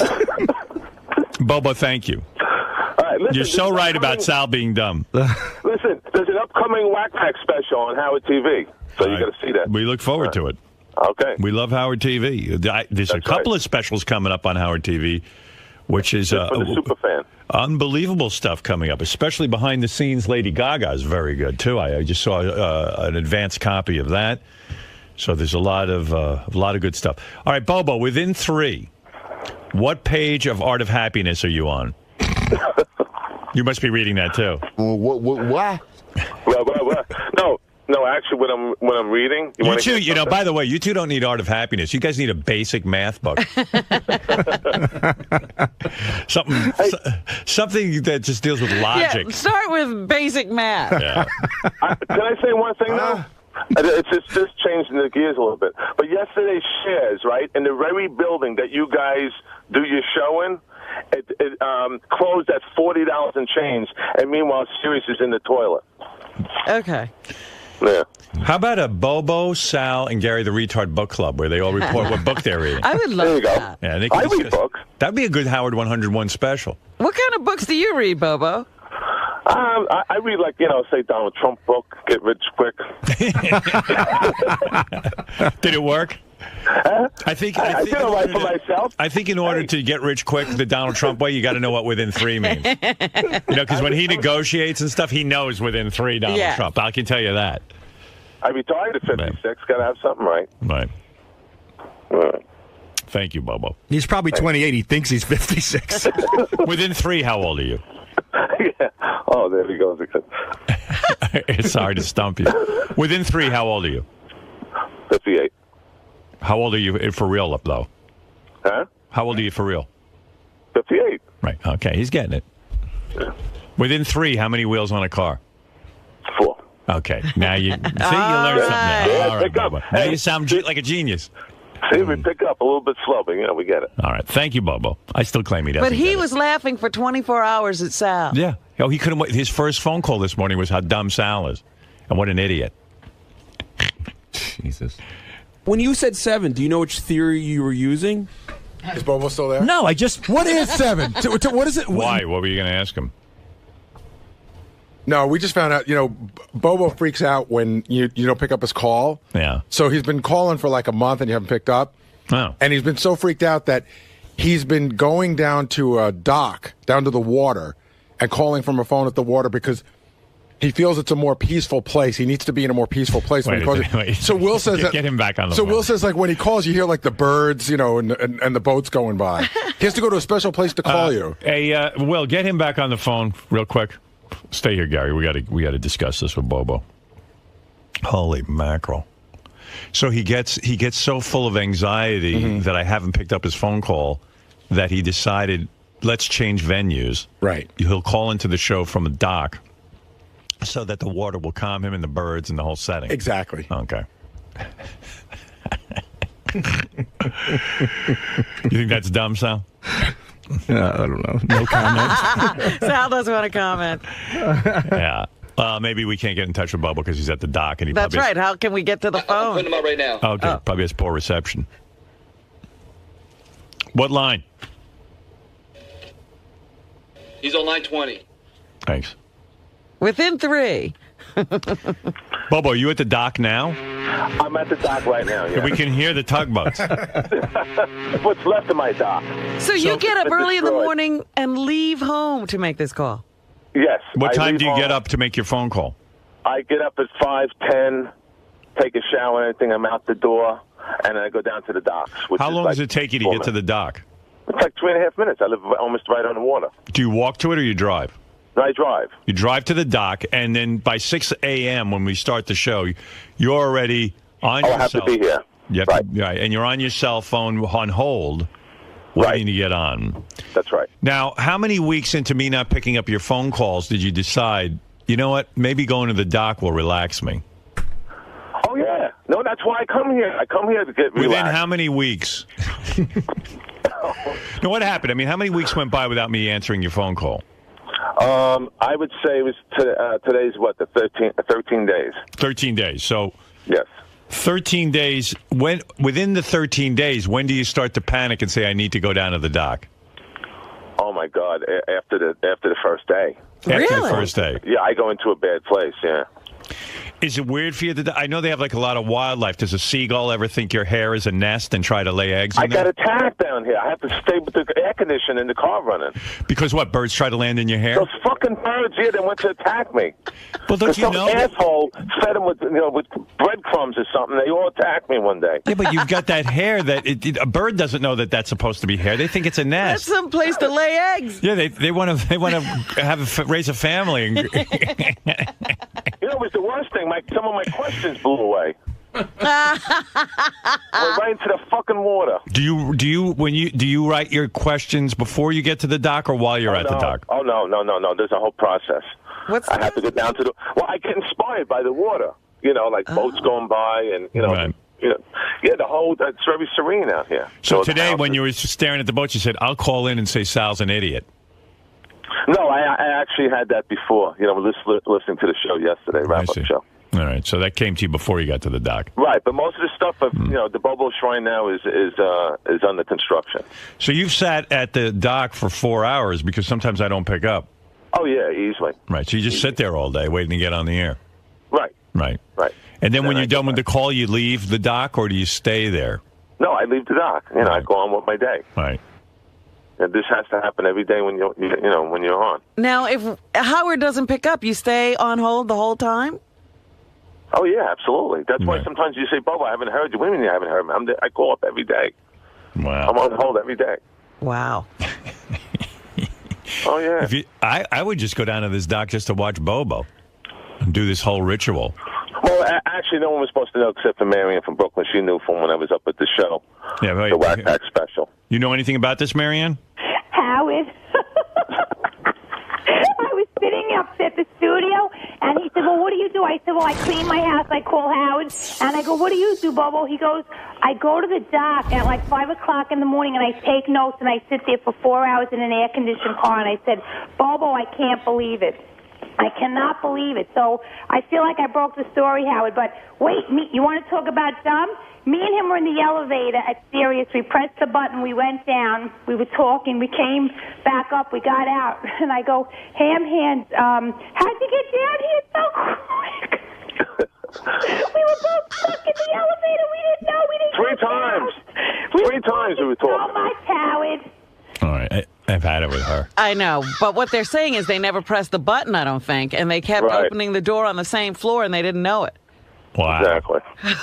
Wow. Was that the story? I mean, between that fake laugh, I didn't know. I didn't know what was the show was over after doing a round table. We walk out, and Jason goes, "Come on, you guys got to go." So we go into the elevator, and her and I started bullshitting. And next thing, the door's shut, and we're talking in there 5 minutes. The door opens, and we come out and say, "Hey, wait a minute, how'd you guys get down here so fast?" Meanwhile, we never left the floor.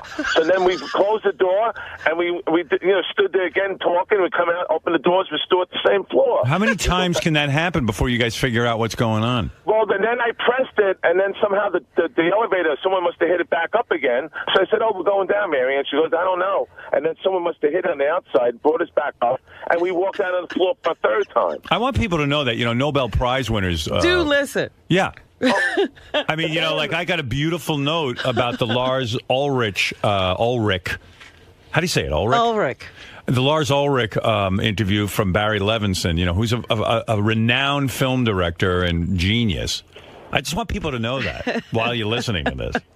And poor Barry is listening to Bobo now. Right. Let's go to Chris. Chris, you're on the air in Lisbon, Connecticut. Hey, Howard, how you doing?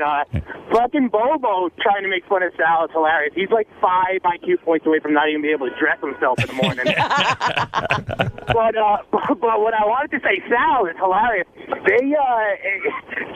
He'll say something to try to get his point across, and then Gary or John will say like the exact opposite thing or the right thing, and he'll be like, right. Right. Well, that's what I'm trying to say.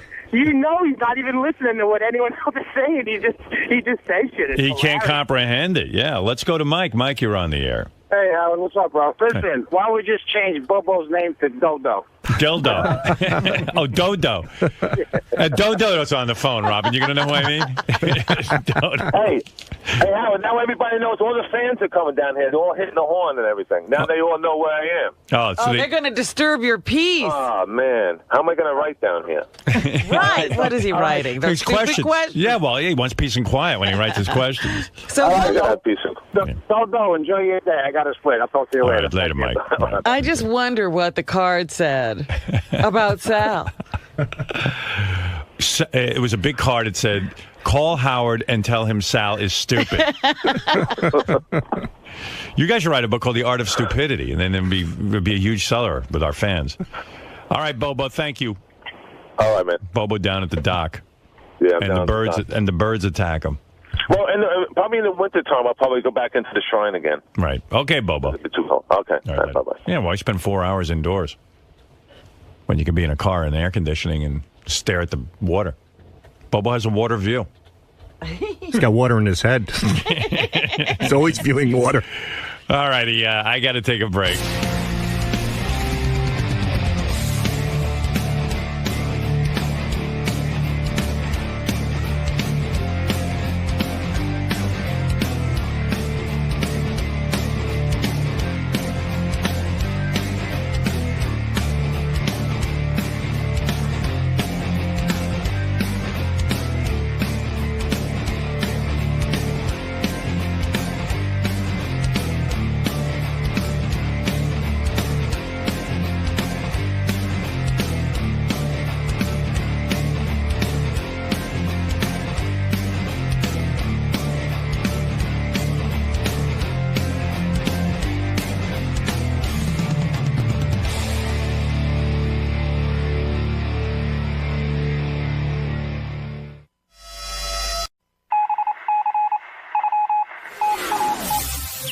This is the best of the wrap-up show. A recap and behind-the-scenes look with John High and Gary Dell'Abate. The best of the wrap-up show begins now. Hey, it's Sal Governale, and on Monday's wrap-up show, we discuss my past family life, all the crazy things that I've been through, and we also discuss, could I possibly pull off a Ponzi scheme without my wife knowing? It got pretty crazy, but then, of course, old fart Grandpa Ronnie Mund had to stroll into the room, for lack of a better word, and take over talking about his red carpet shenanigans. Who the fuck would want that old bastard on a red carpet? I don't know. See for yourself.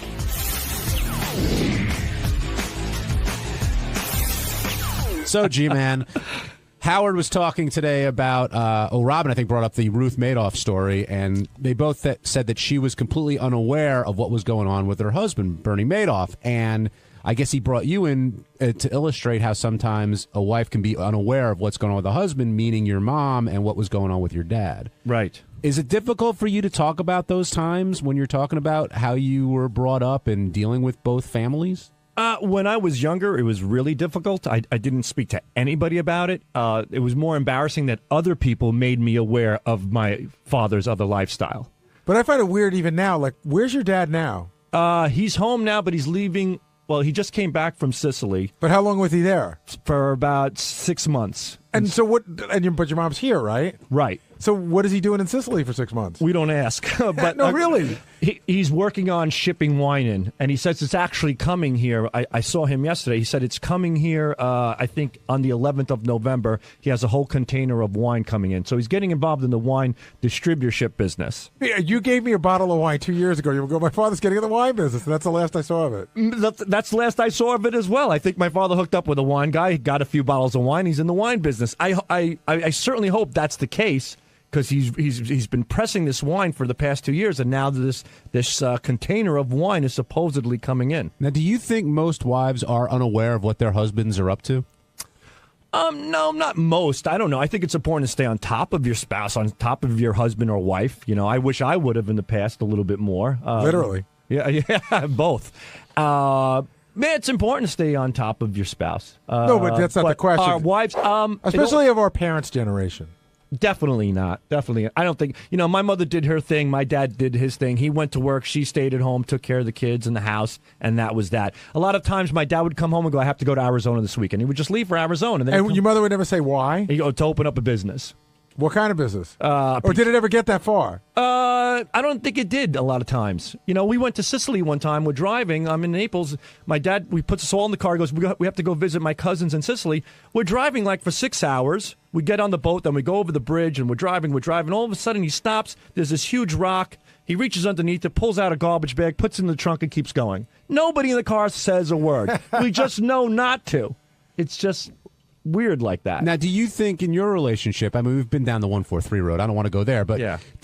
Do you think, do you make Christine aware of everything that you're doing? I'm not talking about cheating or anything like that, but I mean more like, work stuff or, if you're going away or whatever. Like, does she want to keep tabs on where you are? In the beginning, I did a lot, but, now I come home and she's like, what happened today at work? And I said, nothing. It's just the same old thing. And she says, why do you get so uptight when I ask you about work? I go, because if I bring something up, we're going to get into an argument and you don't know the whole story. And But what do you mean? What would you argue about at work? Well, let's say like my sex life sucks, something like that. And but I mean, when she says what on at work today, you'd say, oh, we had this comedian on. She used to be on Last Comic Stand, and she's pretty funny. She did the roast. You don't. Yeah, somewhat, but I'm tired. I don't want to talk. I've been talking all day. I've been working all day. No, you're just tired of talking to her. Well, I'm not. Yeah, but maybe, you are. Maybe a little bit. So, it got to the point because I don't bring up your work anymore because you don't want to talk about it. And do you say to her, what'd you do all day? No. Does she tell you about her day anyway? Yeah, I do ask her from time to time. We do talk about it. But what am I going to hear? She went to Target. She bought bottled water. She stopped and got her hair done. She was, talking to her girlfriends. I got to tell you, we sit at the dinner table every night, and it's not like I'm like, the teacher, like, what did you do? What did you do? I'll be like, Lucas, what'd you do today? Oh, school. I go, Mary, what did you do today? She says, I went to the gym and I did this and I did that. And I do ask the Jack questions. says who was on the show, and that's what you do at dinner, I think. We do that at dinner. I do ask the questions, but there's really, after being with somebody for close to 20 years, it's pretty much the same monotonous routine. So I always ask, and we certainly share a lot of things together, and we talk about our friends and things that are going on, but I mean, so the question is, could you pull off a Ponzi scheme with your wife not knowing about it? No, I couldn't. Not with her. No, she's well aware of my schedule. She does. She puts my schedule together as far as the well. In this case, it wasn't Bernie Madoff's schedule. He had a regular schedule. It's just what he was doing while he was there. That's right. I certainly couldn't pull it off. No. We're certainly in tune and in touch with each other as far as I know. Hey, Ronnie, I see you over there. Are you doing Good Day LA or what? I don't know. Where did this come from? Munfan Network. What do you mean? A guy tweeted that, hey, Ronnie should do this Good guy Day runs LA? a thing called Mund Fan Network, all promotion about Ronnie Mund. What does that mean, though? It's like a website? On Twitter. Is this officially sanctioned by you, or I don't give? Listen, I don't give a shit what he does. He puts shit up all. No, what are you talking about? Money? What do you right away? Everything's for money with you. What are you The funny thing is, about? when Ronnie says he doesn't give a shit, in his world, that is officially sanctioned. Are you okay with it, though? It's so stupid. The No, stuff, it's some cool. of the stuff Do he you puts up, follow it? though. Well, it's on my page, so I see it. Well, what are some of the other things you some think of you the should do? Like here's some of the, like I could get on there right now probably because I'm sure he heard that he was mentioned on the show. There'll be like 10 in a row of what? Hey, Leonardo DiCaprio, put Ronnie Mund in your next movie. Hey, Donald Trump, make Ronnie Mund the judge at the Miss America pageant. All right, so he's spreading the word. Hey, NASCAR, you make Ronnie a grand marshal at your next race. Shit like that. So he said, hey, Jillian, put Ronnie on. Right. So, in other words, you're not booked at all. pretty much booked. No. Oh, okay. But I'm not booked. But you are booked to walk the red carpet. Oh, that's got nothing to do with him. And what is that? You're walking the red carpet for Fox, you said? Yeah, for UFC, the launch of UFC on Fox, November 12th. And they're flying you first class? Yeah. Very nice. Yeah, it's cool. Is it because like you have another thing coming up? Yeah, I got or you something. just I coming have up something as going on with them, and the guy who's putting the UFC thing together is also the guy who's part of putting that my thing. thing. This is cool. Like, this is like a soft launch of Ronnie. Yeah. Like, Ronnie's coming here, but not promoting anything, but just people get to know Ronnie for when he's got his big gig. Need to be seen on the Right. red carpet. So what's your plan? As far as what? You're just going to stroll down? You got to have Stroll down? You got to have a game plan going in. What kind of game plan? I just walk and do the usual. Me, Gary, you're a red carpet veteran. What advice can you give Ronnie? give me some advice. Usually when you're on the red carpet, usually they're asking about the show, so just be ready for questions. I always try to figure out how I'm going to handle anything I don't want to talk about. I'll tell them to fuck Like off. when Howard's contract was up, and I went to the McCartney I was thing. going to say, your plan for the red carpet is to tell them to fuck off? Well, if I don't like what they're asking me, no, I won't say it. No, I'm only kidding. Well, that's got to be exciting getting flown out to L.A., walking the red carpet. Yeah, it's exciting. I'm all hyped up about it. Are you bringing your girlfriend? No, she can't go. She's got to work. Don't you think? I can't see Jillian not having him. I know there are two other people in others' decision-making process. Oh, then he put up one also that I should be on Jimmy Kimmel. Hey Jimmy, he's coming out to L.A. You should put him on the show. Jimmy could probably work you into a bit, but I don't think he could book you as a guest. Yeah. I think that, believe it or not, Good Day L.A., they have like authors and actors on, and I know Jillian could do 8 minutes with Ronnie in her sleep, but I don't know if she could talk the rest of the people, the producers, into putting you on. Right. Yeah. Hey, you got any other plans while you're out there? I'm going to see some friends because mostly I got just one thing going on, and then the UFC thing. So I'm getting out there on Thursday, so I'll have some free time and see some friends out there. Well, good luck with that. Yeah, thanks. Hey, it's Gary Delabate. On Tuesday's wrap-up show, we talked to Benji because Benji brought in his new friend, this girl that he's in love with, that wanted to perform. So we talked about how wacky Benji was acting. He couldn't eat breakfast. He hung around all day doing her sound check. Then we all tried to give him advice, and JD even stepped in to give him advice on how not to be a friend to a girl. Here's what happened. We've got plenty to talk about. Elisa Jordana, we got to finally meet after a lot of hype from Benji, and there's very strong reaction. Some people feel that she's using him. Some people feel that Benji knows this and doesn't care, and everyone thinks he's holding out the banger, except Benji, who says that that's not necessarily the case. But, Gary, it's pretty obvious that is the case, don't you think? He's just smitten. I mean, he doesn't see it, and we've all been in that position. But he's like, no, even if, she never sleeps with me, this is somebody I could be around with the rest of my life. But I think we all sort of know in a year she'll be gone. She'll be with the chick he brought to the Christmas party, wherever she ended up. That is who is the greatest person ever and really a sweet girl, and we're going to be friends forever. But will they remain friends? And I asked that because Marianne, who's been calling in all the time lately, his friend Marianne, they're still friends, and Benji's kind of went through this period with her. I like that Marianne calls in, by the way, because we get nothing out of Benji. So she tells us what's going on, and I love when Booker in the catsuit. Yeah, well, not only that was funny too, but even like saying how Benji used to always talk to her, Benji wanted to have sex with her, which of course we know because we're men. Now, and Will, maybe you should come down to talk about this, or Jason. How crazed was Benji leading up to this oh my God. appearance? Oh, here's a good one. Doug comes to me, Doug Goodstein from TV, and he says, we order Benji's breakfast every morning. He's never missed breakfast ever. he didn't come in until after she was done to get his breakfast because he was too nervous to eat. I know Will said that he had sent some notes about her, which makes sense doing the research, but he was sending out yesterday. He sent out a whole bunch of links to her songs and videos. Got that. Then he was hanging around here doing her sound check. Then he was walking her around the station. Went on Jenny Hutt's show to promote that she was going to be on this show, which, again, I said, I don't know whether Jenny Hutt has, 5 listeners or 5 million. It doesn't matter. He got to throw her in front of a microphone, and that looks really important. Is the payoff going to be there, though, for him? He got her. He did all that. He got her on Howard's show. She got to play a couple of songs. The interview went well. Will he close? The thing is, I've been down this road a couple of times, and I'd say, mostly it doesn't work. But every once in a while, you get somebody on an off night, they're vulnerable and maybe had a little bit to drink, and they get to the sort of like, you're a good guy. Maybe you're saying a fuck of convenience. Well, they give it a try because they really do like you as a person, and then it's just ugly for everybody. It's just they realize they don't like you. Now they fucked you. How do they get out of your life? It's uncomfortable for all involved. Now, Will Murray, I saw you trying to research this guest yesterday, and Benji wouldn't leave your side, it seemed, like all afternoon. I know. Typical Benji. Typical Benji is the one time you actually want to talk to him, he's not here, right? Oh, I know. We're waiting for him. Yeah, he's just, he was a pain in the ass with the notes. He had to constantly look over my shoulder, make sure everything was explained the way he wanted it. He was very worried about how she'd be perceived on the show and actually how he would be perceived on the show. What do you mean by how he would be perceived? Well, the whole ambient story that she told a little bit today, he didn't want that to seem like he was some kind of like date raper. Yeah, which I think he is a little bit. So she was going out on the dates, and he was just tagging along, right? With the Ambien and then feeding her drugs before the date as well. And by the way, Robin brought this up. She said that was like what Nixon used to do. When Nixon met his wife, who wasn't his wife, he met her in college, and he was madly in love with her the way Benji is. And so he used to show for her on her dates, like drive her to her dates, and just figured he'd hang around. Again, this is the whole Al Roker thing.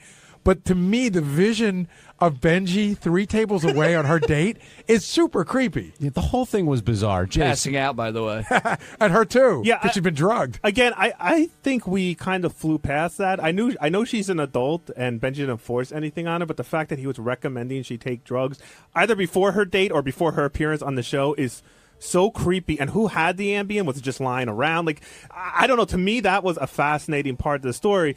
But clearly, they're both crazy, and that's why you can make fun of Benji all you want. But a girl that would let Benji sit 3 tables away while she's on the date is equally as crazy as Benji is for doing it. So I don't know what is going on over there. So you don't think she's just a happy, fun-loving spirit, and they connected, and they're Skyping, and there was nothing fun-loving that came off. I mean, she was great. Though I'm not putting her down. She was good on the show, and she was a performer. But no, she didn't come off like a happy, fun-loving person to me at all. Yeah, she doesn't seem like a traveling party. Yeah. She seemed kind of like a downer, to be honest. And and I wouldn't exactly describe her as asexual either. No, she's very sexual. Stories. No, she's very. I mean, another one of her great lines today was when I told the story about how she went to Rick's, and Ronnie said that she'd been at Rick's a bunch of times, and she goes, "Oh yeah, they have great lobster. Like you can't get lobster anywhere else in New York City but Rick's." Hi, Benj. By the way, have you ever had bad lobster? Exactly. By the way, for everyone, we are fully in the vortex. But I think it we makes started sense without you to go That's there. okay. I don't mind. How did you feel That's after? what he wants. So she finally came in. We all got to meet her. She got to perform. But I thought I heard you say you felt a little sad after this was all over today. Yeah, I go back and forth on it. On because like I said on the show, sometimes it's just so much fun to be around her, and sometimes it does get a little sad. So there was a lot going on. Plus, I was really tired. Like we didn't get a lot. But of sleep also, last night. I mean, to be a little mean, like you might have felt sad because you've now gone to the pinnacle of where she can use you. Meaning you. I mean, where do you go from here? No, I listen. It's been the same way for weeks, and No, but this was sort of a build-up. I understand where Jason's coming. Like this was a big thing. Like this was the kind of thing where you'd hope after you get on, maybe even not today, maybe tonight. Yeah. She goes, "Wow, this doesn't get you laid." I don't have any fantasy of that happening now. I listen. I'm fat now. If I met a girl as heavy as me, but had as good-looking face as me, I would say, look, you got to lose weight. Do you think if you lost that weight, like you're saying, and you're in your ideal shape, do you think that would make a difference? Because it sounded to me like today. Yeah. It's not going to happen with her. All right. Well, I actually tweeted this recently. The great thing about being fat is you always have hope.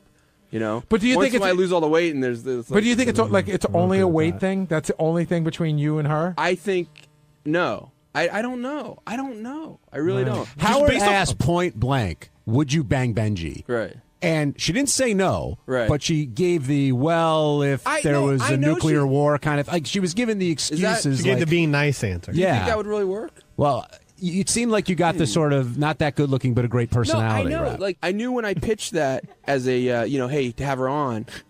I was just talking to Greg about this. Like there's 3 things going on. One, did I want to get her on the show and like help my friend out and impress her? Absolutely. Did I want to get her music out there? But I thought the premise of is she saying she's asexual? I knew she might have been just being nice to me, or I thought it was interesting either way. No. If she's really asexual, that's interesting. No, what you really wanted to do was smoke out the truth. Well, seriously, I know. I mean, you wanted to put her on the spot to get to the truth. To say, is she asexual or is she just not interested in you? No, but I thought either way it makes it a real interesting to you, especially. Yeah. But it started to come out in the last couple weeks anyway. So do you look at her any differently after today? I'm very impressed by her because I know she's as great as a performer she is, as talented as she is. She's hardly done any like solo radio on herself. Well, solo is herself, but and I know she was incredibly nervous. I know she's incredibly good, but was also incredibly nervous. So I'm really impressed by her, overcoming her fears and doing that. That was another thing that I found really, really interesting. Right from when you pitched her at the meeting, I think she's very talented. But we've had many talented people cross through here. Right. I've never seen you so into it. And first of all, even when she was playing today, you didn't even know the TV show was doing cutaway shots of you bopping and so. I really do like her music. So I think you really like her. We can tell. I do. I really like her too, but I really like her music also. JD, what advice would you have for Benji? I was also bopping when Lady Gaga was in. Not like this. I don't know. I don't even know. If he's okay with them being just friends, then I'll let him do his thing, whatever. But it seems like he wants it. Hold on. But if he's looking, if he even thinks. He's dreaming of a little something more. I think he should just stop. Well, no, because you're really hurting yourself. I get that, and like I said, I don't think she will meet someone better than me. I don't think that she'll meet someone better than me. I had this conversation. with him during the break. I don't mean better than. I'm saying that will make her happy. She won't. She'll be happy. Have better emotional. She won't meet somebody. But maybe I'm wrong. Then why isn't she saying, Benji? You know what? You're the love of my life. We should be together forever, always. Because I'll never find anything better. Because she's not at that point, and it might not happen. I agree that, and I might. Like I've said repeatedly, I might say, you know what? It does hurt me too much to see someone I really like this way, but. Sometimes it does, sometimes it doesn't. I gotta say, what happens. I really like the angle you were taking for getting her drugged up and then moving forward. So I would suggest, unlike JD, is either get more or better drugs. All right. Where do you think this will? It's a year from now. Will you be friends? Will we have never not heard of her for 6 months? Where do you think it'll all be? I don't know. I could see I don't know. She's the kind of person I could see. If it doesn't work out, maybe I like her. I like her a lot, so maybe it's someone I want in my life, all my life, and we, so I don't know. JD, you've been the friend victim, right, with some chicks? Yeah, have you remained sort of recently? And you have to just. It took a little while, but you have to cut the cord, but if people, because it'll kill you. But JD, I went through some major anxiety over someone, and it's just ugh. It wasn't even worth it. But when people were telling you, you know what, it ain't going to happen. It's time to move on. You wouldn't listen. Kinda. There were always the thoughts of maybe there's a chance, but then JD, first of all, I think every guy's gone through this, and I'm assuming you're talking about. I can't remember. It started with A. Ash. No. It was someone you else? don't even know. Okay, Ashley Madison. You know her? Yeah. Anyway, go ahead. I'm sorry. No, you were about to say something. But have you ever had this with somebody and remained friends with them? Not really. No. Once a girl isn't into me, attracted to me or whatever, it's hard. What are you laughing at? It's hard for me to be just friends with them. You know what I mean? Same here. It's not. Or sometimes it is, and sometimes it's not. You know. Aren't you worried about if something does happen romantically, it's going to destroy everything you've built? In terms What do you mean? Of because you could be if we get together romantically. It's like a bad John Hughes movie, but you could be friends with them for a very long time. Then that moment happens. Then all of a sudden, it just didn't live up to expectations. That's possible. I mean, but you know, I'm not looking for a guarantee. You know. I was back there in the newsroom, John, and Al, who's editing up the news stories today for us, told me an interesting story that when Benji did the hurricane show, where he was doing a 1-hour show during Hurricane Irene, I think, he had asked Al to upload 20 songs of this girl into Profit to play throughout the show. She was gonna be one of the people I interviewed. They said they couldn't get her on the phone. Now, are you so Al sat there and had to upload 20 songs. Well, they asked me. They said, give us every single thing you want to upload that could possibly be, because they also told me when I did the Hurricane show it could be all night. So you skipped the Billy Joel anthology. No, I also had several Daniel Johnston songs. I tried to get a Kenny Roby song about Daniel a hurricane. Johnson? Another guy won't bang him. Yeah. Well, don't say that so quickly. Don't say that so quickly. Hey, Benji, one question real quick. At your peak, do you think you like Marianne more than you like, what's her name now, Elisa? It's so hard to... Nah, I don't think so. Does it bum you out that... I do love Marianne. Does it bum you out that Marianne calls in? Yeah, it pissed me off. I mean, I love her, and Marianne is one of my closest friends, and we're one of my best friends. But I don't like this, like, you know... I don't like... It's you don't need to tell people... Like, you know, just give it up. I don't believe in telling people give up something. I can say, like, hey, you know what? I think it might lead you to getting hurt. But just drop it. It's never going to happen. I was asking more about the stuff because you don't tell us anything. So she tells us the stuff about you. Like what? Like that you used to try to talk dirty to her and what your moves were and her and all that stuff. Listen, Marianne and I joke around a lot. Did they involve Amy? And what were you doing yesterday? I mean, you were all over the place with this. I know Will said he was trying to get you for a pre-interview. He really... Yeah. I mean, you were in his hair. You did a show last night. Like, are you playing up the moment, or are you just? No, I like Gary. There was a build up to this, and we did. You know, there was a lot of. She did like rehearsal and stuff, and you know, there was. It's like Clive Davis. I was sitting there going, "Sounds like a hit, sweetheart." I was there for the rehearsal. I was cool. Benji was videotaping it and like asking people to come in to watch. And she said because she felt better because she was very nervous about performing, so she wanted different people to. Like, you know, strangers just to be there. Do you think there's a chance that she might be using you for all of this? No, I don't. I think when I initially talked to her about getting on, she was like, no, you know, don't try to do it. Smart. So that brings a question that was a big debate in the back office. I think she enjoys it, especially. I'm sorry. Sorry. Is the onus on her to cut it and say, listen, I'm not going to bang you, or is the onus on Benji to recognize that it may not happen? She said that. So she's done her onus. She really hasn't, though. She didn't say no. She's left the door ajar, ever so slightly. Yeah. If she really has, though, and that's the tough part. Like a sheet of paper will fit through. Well, that's exactly it. But a sheet of paper is enough when you feel like the way you do. That's not when you're his size. If she was playing you, and I'm not saying that she is, but if she was, she's playing you perfectly. Okay. But I don't. You know, I don't think so. I think she has a really good heart. I think that as long, like if she told you there is 0% possibility you and I will ever sleep together, and then you continue to do nice stuff for her, I think, okay, that's not her fault anymore. But I kind of agree with Gary. She left the door open, and in a way, it's definitely using you. And even if she's not doing it to be malicious, it's still using. I think you guys are all cynics. I think that tends to be a lot of people are cynics. I'm not as cynical about. You're a romantic pussy fog. Yeah. On Wednesday's wrap-up show, two of our favorite people were here, Ronnie Mund and J.D. Harmeyer. And Ronnie spoke about how you get permission to chain a guest because he was worried about Lou Bellera and Joey Buttafuoco possibly getting into it. So we heard some Ronnie logic, and then right after that, J.D. talked about the email he sent to Howard, which said spoiler alert, and had the spoiler in the subject. Two great minds, all for you.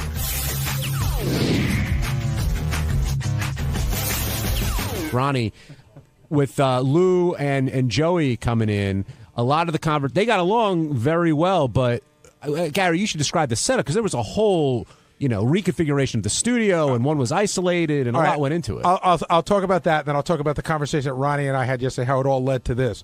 But basically what went on was Howard was very fearful that there was going to be an altercation. And Ronnie and I had spoken yesterday morning. I went to Ronnie. I said, "You got extra guys tomorrow, right?" He goes, "Yeah, absolutely," because we knew something could happen.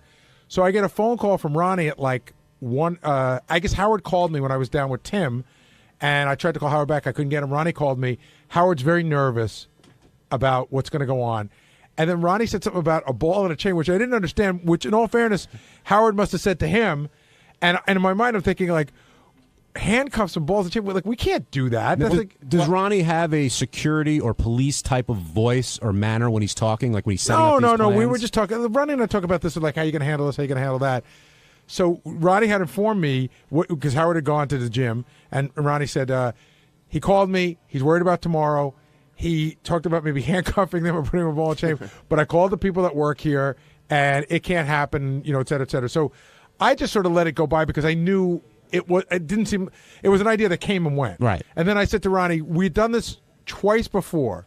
I said, why don't we put one guy in Robin's studio? That way your guys can block the door either way, him coming out or Joey going in. And that ended up being Lou. Right. We put Lou in there and put one guy on the couch. And so everybody liked that idea. Now, I'm trying to think who the other people. Who's the black wrestler? I think his name was Booker T. Mm-hmm. And I think somebody interviewed him and gave him a quiz, and he did not come across looking very bright, and he was fucking angry. Yeah. And so we put him in the booth. That's one I remember, and I think we did it one other time. Oh, the KKK guy. Which kid? Yeah, Daniel Carver for the Carver roast. That was the To roast. protect him, though. That was the roast. Right. He was in there. But Ronnie, what was your plan, and did you leave a message like that for Howard? No. So what did you tell him? No. We talked in the car, and he said that he was nervous about, he didn't want any problems. So I said, well, we're bringing extra guys in. And he goes, well, maybe we should chain them to the couch and one to the chair, or handcuff one or whatever. I said, I don't think that'll work, but I'll check into it. So I checked into it with a couple of people here that work here, security people, and it's you can't do that unless you get permission. How many people did you check with? Well, 2 different people. Okay, and did you think Howard was being like dead serious? I want them chained. I want them handcuffed. Or He wanted something to make sure that they wouldn't get at each other. But that's not the issue. Well, there wasn't an issue. I don't think that was Howard's point. Howard's point was, did you think he was asking for you to do it without their permission? No, how can you do it without their permission? But you were saying we can't do it without their permission. Right. Well, that's what. So then we could have done it with their permission. Yeah, you could have. Yeah. So then why would you say to Howard we can't do it without their permission if you didn't think he was asking that? Benji, I actually know what he's saying. He's saying that you should have go.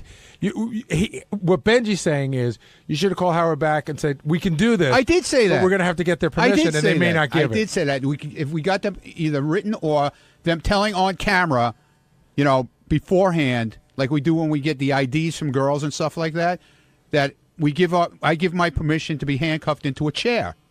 But did you ever assume that Howard was going to want to do it without their permission? No. So normally you don't bring up something like that unless you think. Why wouldn't you bring it up? Why would you say also like? Why is it? So, we why can't force do you have feed to them? pick at everything? No, why I think it's interesting. What? I'm not trying to be mean about it. No, but I don't understand what the problem is here with you with this. What is the problem? I swear it's not a problem. I find it interesting. Okay, it's interesting, but I told him every scenario of it, and that's why he said I left this long message. What was every scenario? The scenario was either you could handcuff them with their permission, or you can't handcuff them unless they're under arrest. See, that's where it gets funny because I think we all know that nobody's going to handcuff them without their permission. Well, no, you can't just have them walk in and say, "Hey, listen, man, we think there's going to be a problem here. We're going to handcuff you." No, you could have them walk in and say, "We think there's going to be a problem here. We were thinking about it. Might be funny if we handcuff you. Are you cool for that?" Yeah, right. But they weren't cool about doing that here. How do you know? That's it. Let's get to that. Who wasn't cool about it? The serious people. They didn't like the idea of handcuffing people? Then we couldn't do handcuff people at all. If we had their permission. Well, hold on. But you're saying 2 different things. Either the serious guys told you no. They weren't happy with it either way, but it can be done if you have their permission. But they weren't happy about it. What can I? What? Wait, so the handcuffs. How much more can I say? Wait, Ronnie. They weren't happy about it here. Okay, so the handcuffs were out, but what about the chains? No, the same difference, John. Chains, handcuffs, the same thing. All right. So after you found this out, what was the next plan? Did you design the layout? No, Gary. I spoke to Gary. Gary said, "We've done this before. What if we do it this way?" And I said, if there's a problem with that, call me back and we'll try and work something else out. I never heard from him again, so I assumed everything was fine. When I came in this morning, that was the plan. When you came into the studio later, when Howard was talking about it, you told Howard he was coming all over you. Where did that come from? Well, right, he jumped all over me saying I was talking like a cop and all. I left him a message. I did the right thing. I told him what, he likes to know what's going on. I told him what was going on. Right, but you didn't say you're breaking my balls. You said you're coming all over me, and that seemed like an odd choice of words, I thought. I don't do it. Why, John? Why? You can answer that question, Gary. He's breaking my balls no matter what. If I do the right thing, it's not good. If I do the wrong thing, it's not good. What can I say? Joe in Pennsylvania, you're on the wrap-up show. Okay, I'll tell you where the problem is, Ronnie. It's if this were a trip you were planning out to California to do some Fox TV show, you'd have been a lot more tenacious. You'd have checked into a lot more sources. You'd have gotten it done. You're getting lazy. Bottom line. Yeah, okay, fine. How am I lazy? We got it done. You didn't get it done the way Howard wanted to. You said no right away. I did not say no right away. You're a negative. I said I would check it, and you're a fucking asshole. Okay, you don't know what the hell you're talking about. Be careful, you're going to break a hip. Yeah. Okay. Good. All right. Thanks for chiming in there, Joe. As it turned out, it was a pretty normal conversation that Lou and Joey had. Right? There was none of that. Yeah, but you don't know what's going to happen. How do you know what's going to happen? There was a whole weird thing that started out right from the beginning, where I went out to the hallway to talk to Joey, and he goes, "Hey, Gary, thanks for not returning my phone call 2 Thanksgivings ago." And I'm like, what are you talking about? I've spoken to Joey probably 4 times in the last year and a half. I'm probably one of the few people in any business, show business or otherwise, that calls him back pretty quickly. Mm-hmm. So he seemed to have some bug about me, the whole thing. So he said, can I bring my wife in? And I said, I don't think that works. Why don't you bring her into the green room, and then you'll go in, and then if Howard wants to call for in. And he said, okay. And then when I walked out to get him, Howard goes, bring them in. Joey goes, bring my wife in. And I said, no, you're not, Joey. And he goes, yeah, that's what I'm doing. And I said, Joey, we just talked about this 20 minutes ago. No, we didn't. Yeah, we did, Joey. We just talked about it. Well, I changed my mind. I go, I know, I changed mine as well. She can't come in. And it got so this is, of course, while I'm walking her in. So it got to be, he was very odd today. He was in this very odd and contentious mood. And then I guess I was the brunt. I didn't hear it, but I guess I was the brunt of Gary's keeping me off the show. Where you going, JD? JD, where you going? Why are you writing it on paper? Why don't you speak into the microphone? It was something that we already covered, actually. So what? It was a good point, though, JD made.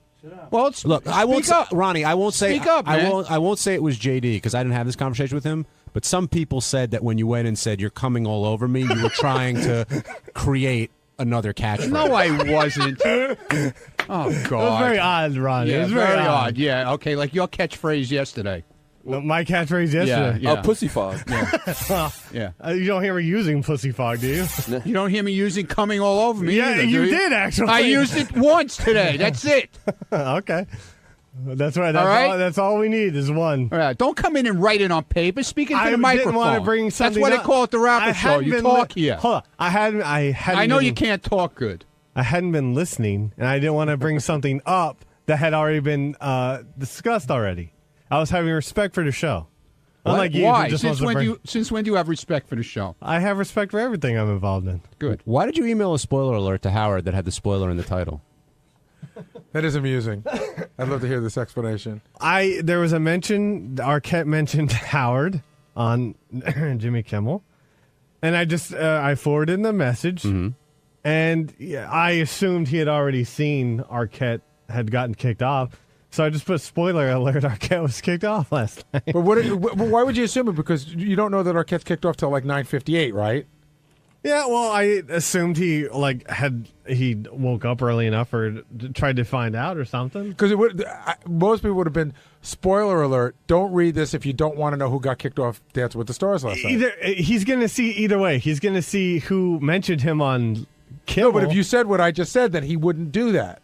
No. But Gary's saying like you would just say, spoiler alert, the results of Dancing with the Stars vote is either in way, there. if I put spoiler alert or not, it would have been spoiled because he would have seen that not if he didn't want had No, he wouldn't mentioned have. him. No, he wouldn't have. Oh, if you said spoiler alert, don't open if you don't want to know who got kicked off Dancing with the Stars. Then he wouldn't have opened it. He would have to know either way. So you were being sarcastic writing spoiler alert. A little bit, yes. But sometimes sarcasm gets lost in an email. Well, sorry. Did Howard open his email and then did it spoil it for him, or did he already know? I think he already knew. Yeah. So there you go. You came all over him, man.